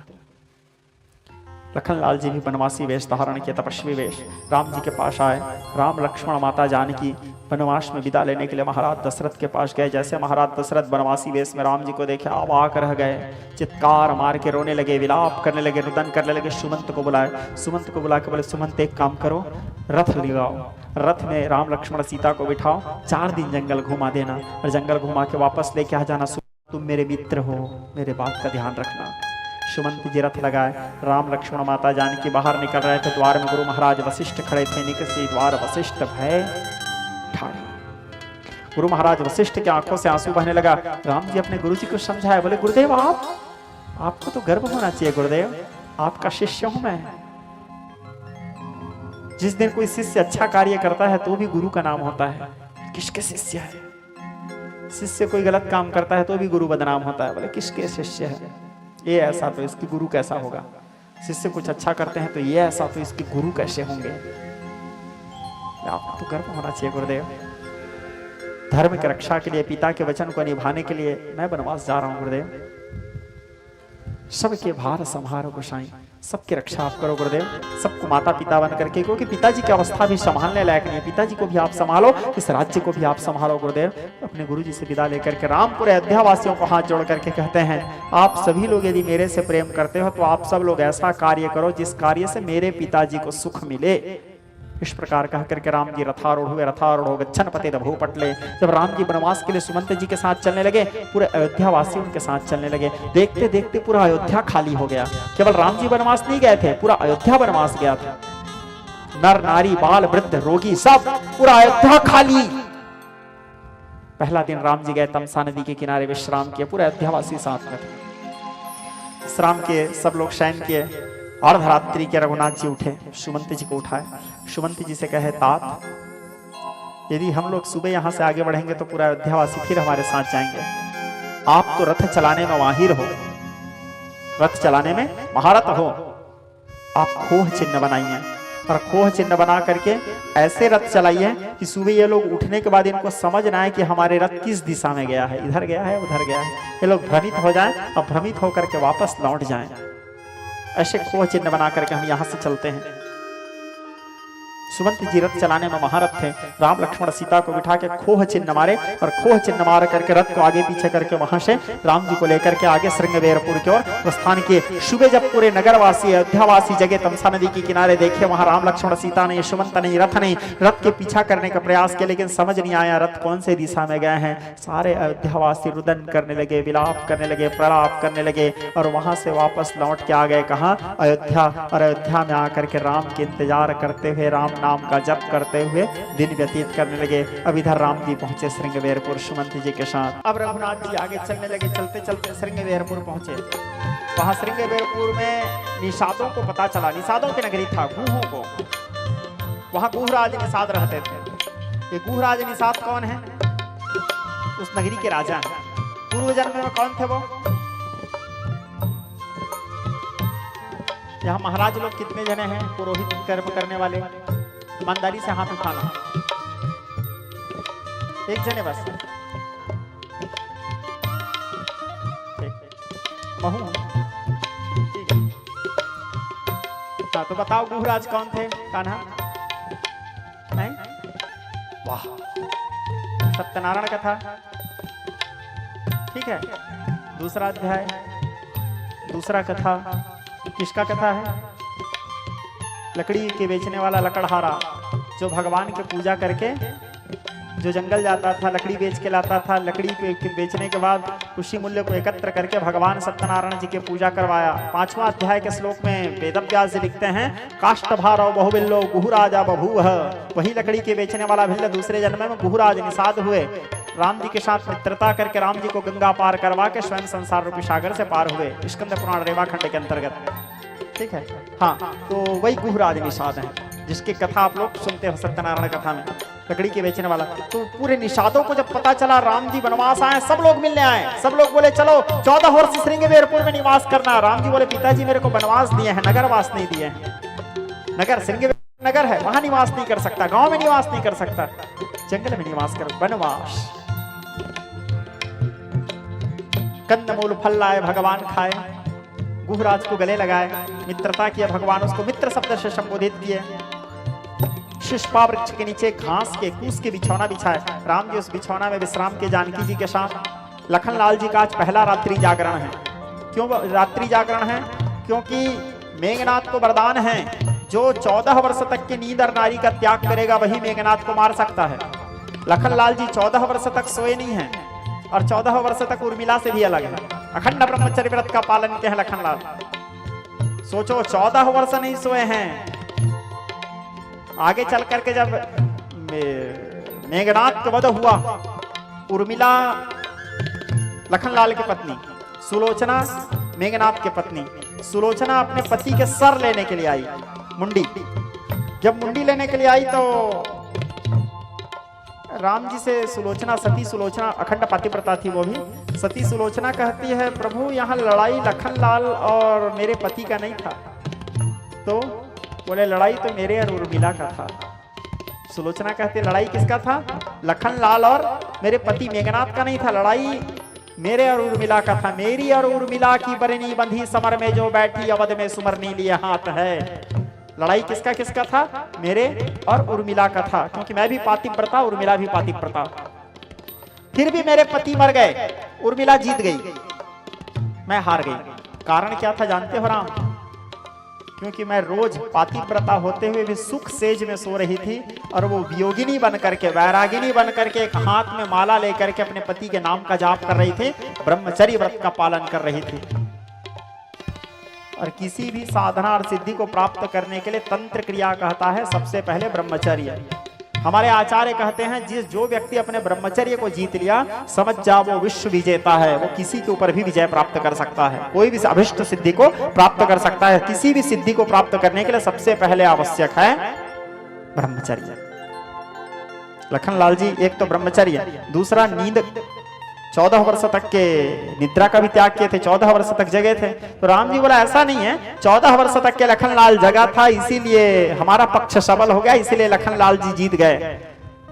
सती सुलोचना बोलती है आहा, यदि बात जगने वाला था ना राम, तो आपका भाई तो 14 वर्ष जगा है, मेरे पिता तो जन्म जन्मांतर से, कल्प कल्पांतर से जगते आ रहे हैं। सबल तो फिर मेरा पक्ष था राम, आपके भाई तो 14 साल जगे हैं, मेरे पिता तो न जाने कितने वर्षों से जग रहे हैं, कोई ठिकाना नहीं है, गिनती नहीं है। वो कटा हुआ मुंडी हंसते हुए सुलोचना से कहते हैं, सुलोचना तेरे ही पिता का तो हाथ है मेरे मौत में। राम जी देखे मुंडी को, सुलोचना देखे मुंडी को, लखनलाल देखे मुंडी को। सुलोचना कहती है मेरे पिता का हाथ है, मेरे पति के मृत्यु में समझा नहीं राम। बोले शेष नाग ही तो लखनलाल बन करके आए हैं, शेष की पुत्री है सती सुलोचना, और वही शेष नाग जो पृथ्वी को धारण किए हैं वही लखनलाल बने हैं। इसीलिए मुंडी ने, कटा हुआ मुंडी कहा तेरे ही पिता का हाथ है मेरे मौत में। सुलोचना प्रसंग रामचरितमानस में या राम कथा में अद्भुत प्रसंग है श्रोता समाज। मेरी उर्मिला की बरनी हमारे पूज्य पिताजी इसको बड़े अच्छे ढंग से गान करते हैं। वहां तुम्हारे टेमरी में बताऊंगा बोला था बेटा, लेकिन थोड़ा समय अभाव हो गया। तुम लोग नगारा बजाएंगे बोले तो वो सती सुलोचना प्रसंग छूट गया। ठीक है, यहाँ देखूंगा, कोशिश करूंगा। अब यहाँ भी नगारा बजाओ बोलोगे तो यहाँ भी छूट जाएगा। ठीक है, बजाएंगे। हाँ, तो सुलोचना प्रसंग फिर इसके बाद कहाँ है? सरोरा में, वहां बताएंगे। ठीक है, कहाँ पे थे? गुहराज निषाद। तो गुहराज निषाद वहां घास के कुश के बिछौना बिछा के रघुनाथ जी रात्रि विश्राम किए। आज लखनलाल जी का पहला रात्रि जागरण है। तो लखनलाल जी 14 वर्ष तक के सोई नहीं थे, नींद और नारी के त्याग किए थे। इसलिए तो जब पंचवटी वर्णन करते हैं कौन? सुमित्रानंद जी। तो पंचवटी वर्णन करते हुए कहते हैं चारु चंद्र के चंचल किरणें खेल रही थी जलथल में, स्वच्छ चांदनी बिछवी अवनी और अंबर तले में धस गए धरा पर समय साल। तो वहां पे लाइन आता है, शूर्पणखा जब देखती है पंचवटी में, जाग रहा वो कौन धनुर्धर जबकि भुवन भर सोता है। जाग रहा वो कौन धनुर्धर जबकि भुवन भर सोता है। सब सोए हैं लेकिन ये कौन है जो जाग रहा है? रात्रि को भी। तो लखनलाल जी का आज पहला रात्रि जागरण है। लखनलाल जी और गुहराज निषाद रात भर चर्चा कर रहे थे, दोनों आपस में बात कर रहे थे। देखो कितना विचित्र विडंबना। चक्रवर्ती सम्राट महाराज दशरथ के पुत्र, कभी कोई सोचे भी नहीं थे घास के बिछौना में सोना पड़ेगा। तो लखनलाल जी बोले यही तो प्रारब्ध है मित्र, जीवन समय नहीं जाना जा सकता। पलक झपकते ही राजा रंक और रंक राजा बन जाते हैं, क्योंकि समय बड़ा बलवान है। मांगी नावन के वटयाना, मांगी नावन के वटयाना, हाँ कहई तुम्हार मरम मैं जाना, कहई तुम्हार मरम मैं जाना। नाव मांगे ही नहीं, रखियावट आ गया। रखियावट आके कहता है मैं आपका मर्म जानता हूँ। लखनलाल जी गुस्सैल आदमी क्रोध में आ गए, बोले हमारा मर्म जानता है? केवट बोलता है मर्म धर्म सब जानता हूँ। केवट सिद्ध करने लगा, भीतर भरा भेद भैरव तुम्हारे नाथ, ऊपर न छिपे छल मर्म जानता हूं मैं। कितने सिलाए थी सभी न सिला नारी हुई, पूछा जिसे आपने वही तो सिला नारी हुई। आपका रहस्य भरा कर्म जानता हूं मैं। और यहाँ भी नाव तो अनेक है, मेरी नाव पूछी गई, नाव पूछने का यह मर्म जानता हूं मैं। यहाँ तो बहुत सारा नाव है, मेरे ही नाव को क्यों पूछे? वहां भी बहुत सारा पत्थरा था, जिस पत्थरा को आप पूछे वही पत्थर नारी बना। यहाँ भी नाव तो बहुत सारा है, मेरे ही पास क्यों आए? क्या हिसाब है? प्रभु मैं गरीब आदमी, बरु तीर मारा हूं लखन पै, जब लगी न पाप पखारी हूं, तब लगी न तुलसीदास नाथ कृपाल पार उतारी हूं। यदि आपका छोटा भाई मेरे को मारना चाहता है मार दे, लेकिन बिना पैर धोए मैं आपको अपने नाव में नहीं बिठाऊंगा। मेरे को आपसे, आपके पैर से कोई दिक्कत नहीं है, आपके पैर में लगे धूल से दिक्कत है। पग धूरी को भूरी प्रभाव महा है। केवट कहता है पात भरी सहरी सकल सोत वरे वारे, केवट के जाति का छू बेदन पढ़ाई, सब ऊपर वरे वारे ही राज राजा जो, दिन चित्ता ही न कैसे दोसरी, तुलसी के सराम रहे रे सो सची, कहाँ बिना पागा धोए प्रभु नवन चढ़ाई। बिना पैर धोए मैं आपको नाव में नहीं चढ़ा सकता। बड़ा केवट का प्रसंग तो लंबा प्रसंग है श्रोता समाज, आपको सार गर्भित रूप में सुनाता हूं। तो भगवान बोले तो ठीक है भाई, बेगियान जल पाव पखारो, बेगियान जल पाव पखारो, हो तभी उतारहि पारो। बेगी करो, तुरंत लाओ, पैर धो। यहाँ पे बेगी शब्द का प्रयोग भी राम जी क्यों किए हैं? क्योंकि एक बार बेगी शब्द का प्रयोग और हो चुका है इससे पहले रामचरितमानस में। कहाँ पे? गुरु महाराज बोले थे दशरथ को, क्या बोले थे? बेगी विलंबन कीजिए साजिए सकल समाज, और बात नहीं माने थे, बेगी नहीं किए थे, मरना पड़ा है। तो राम जी बोले एक बार मेरे बाप जो गलती किया मैं वो गलती को नहीं दोहराऊंगा। मेरे बाप बेगी नहीं किया, कम से कम तू तो बेगी कर दे भैया, न तो और कहाँ जाना पड़ेगा हैं? तो क्या बोले? बेगियान जल पाव पखारूं। तो केवट बड़े प्रसन्न हुए और पानी कठौता भरी लाया। कठौती में जल नहीं लाया, कठौता में जल लाया। कठौता में जल ला के भगवान के पैर धोने लगे। पैर धोने के बाद फिर भगवान को नाव में बिठाए और नाव में बिठाने के बाद पितर पार करिए, अपने पितरों को पार किए, आप सहित परिवार स्वयं पिए, अपने पूरे परिवार को पिलाए और परिवार को पिलाने के बाद सबके उद्धार करके फिर केवट चलने लगे। और चलते हुए केवट माता गंगा से प्रार्थना करते थे, कहते हैं माँ पार किए। गंगा पार करने के उपरांत रघुनाथ जी थोड़े से सकुचा गए। क्यों सकुचा गए? क्योंकि अब पार किए हैं तो कुछ ना कुछ तो देना पड़ेगा, भूति बनी, ठीक है। राम जी के पास देने के लिए कुछ नहीं, वो तो सब कुछ छोड़ के आए हैं वनवास। तो रघुनाथ जी सकुचा गए। अपने पति को सकुचाते देखी कौन? माता सीता। यहाँ पे नारी जगत के लिए एक शिक्षा भी है। सकुचाते देखी कौन? माता सीता। और सकुचाते देख के माता सीता क्या करती है? गोस्वामी तुलसीदास जी लिख रहे हैं, पियहिया की सिय जाननी हारे, मन मुदरी मन मुदित उतारे। अपने पति को सकुचाते देख करके माता सीता अपने पिय अर्थात पिया, ही अर्थात हृदय, बिना बोले अपने पति के हृदय के बात को समझ गई। और माता सीता अपने हाथों से अंगूठी उतार करके रघुनाथ जी को प्रदान की। रघुनाथ जी उस अंगूठी को जब देने लगे, किनको? केवट को। तो केवट कहता है, प्रभु अंगूठी तो मैं नहीं ले सकता, उतरा ही नहीं लूंगा। बोले क्यों नहीं लोगे भैया? तो केवट कहता है, प्रभु नाई से नाई लेत, धोबी न धोलाई लेत। एक नाई दूसरे नाई से बाल काटने का पैसा नहीं लेता, एक धोबी दूसरे धोबी से कपड़ा धोने का पैसा नहीं लेता। तो मैं भी क्यूट, आप भी क्यूट हैं। एक क्यूट दूसरा क्यूट से कैसे पैसा लेगा? लखनलाल का फिर दिमाग खराब हो गया। फिर लखनलाल क्रोध में आ गए। लखनलाल बोले, भैया अभी तक तो इतना परेशान किया, वहां तक समझ आया, अब तो अब हमारे जात भी बदल दिया, हम तो क्षत्रिय वंश में जन्म लिए हैं, ये हमको केवट बना दिया। केवट कहता है, मैं सिद्ध कर सकता हूं। बोले करो।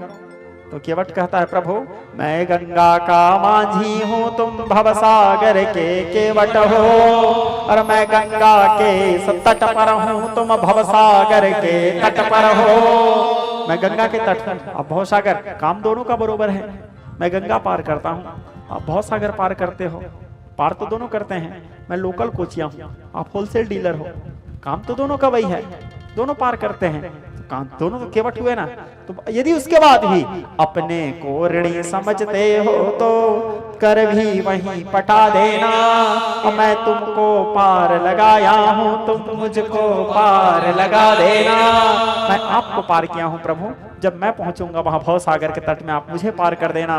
भगवान बोले, और केवट कहता है, प्रभु फिर तिबार में जो कछु देवा, शो प्रसाद में सिर धरी लेवा।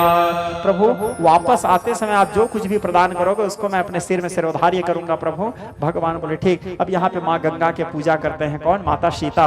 रघुनाथ जी के कहने पर जब माता गंगा के पूजा करने लगे, माता गंगा स्वयं साक्षात प्रकट हो गई। और प्रकट होकर के माता सीता को वरदान देती है, सीता लोक अपलोक बिलोकत तोरे। ऐ सीता, एक बार तुम जिसको नजर उठा करके देखोगे वो लोक से लोकपाल हो जाएंगे। गंगा जी का वरदान है, इस बात को याद रखे रहना। आगे चल के फिर इसकी व्याख्या करूंगा आप लोगों को दूसरे तीसरे दिन में, ठीक है। क्या वरदान दी है गंगा? लोक अपलोक बिलोकत तोरे। ऐ सीता, तुम एक बार जिसको नजर उठा के देखोगे वो लोक से लोकपाल हो जाएंगे। रावण बड़ा बुद्धिमान था, श्रोता समाज, भोले बाबा का चेला था, ठीक है। वो ऐसे ही नहीं बोलता था सीता से कि एक बार बिलोक ममोरा, एक बार मेरे को नजर उठा के देख ले। रावण के मन में कोई कुभाव नहीं था सीता जी के लिए कि वो ये बोलता था कि एक बार मेरे को देख ले। रावण जानता था इसको माँ गंगा का वरदान है। क्या वरदान है? लोक अपलोक बिलोकत तोरे। इसीलिए रावण बार बार बोलता था सुंदरकांड में, एक बार बिलोक ममोरा, एक बार मेरे ओर दृष्टिपात कर देखो। कि रावण जानता था एक बार यदि नजर उठा के मेरे को देख ली तो फिर बाद में बताऊंगा, ठीक है। याज्ञवल्क्य जी कहने लगे, भरद्वाज जी मैंने तुम्हारे वास्ते यहाँ तक की कथा कहा, आगे तुम्हारे क्या सुनने की इच्छा है? जय जय श्रीमद् रामचरितमानस सकल कल में लब्धन से राम।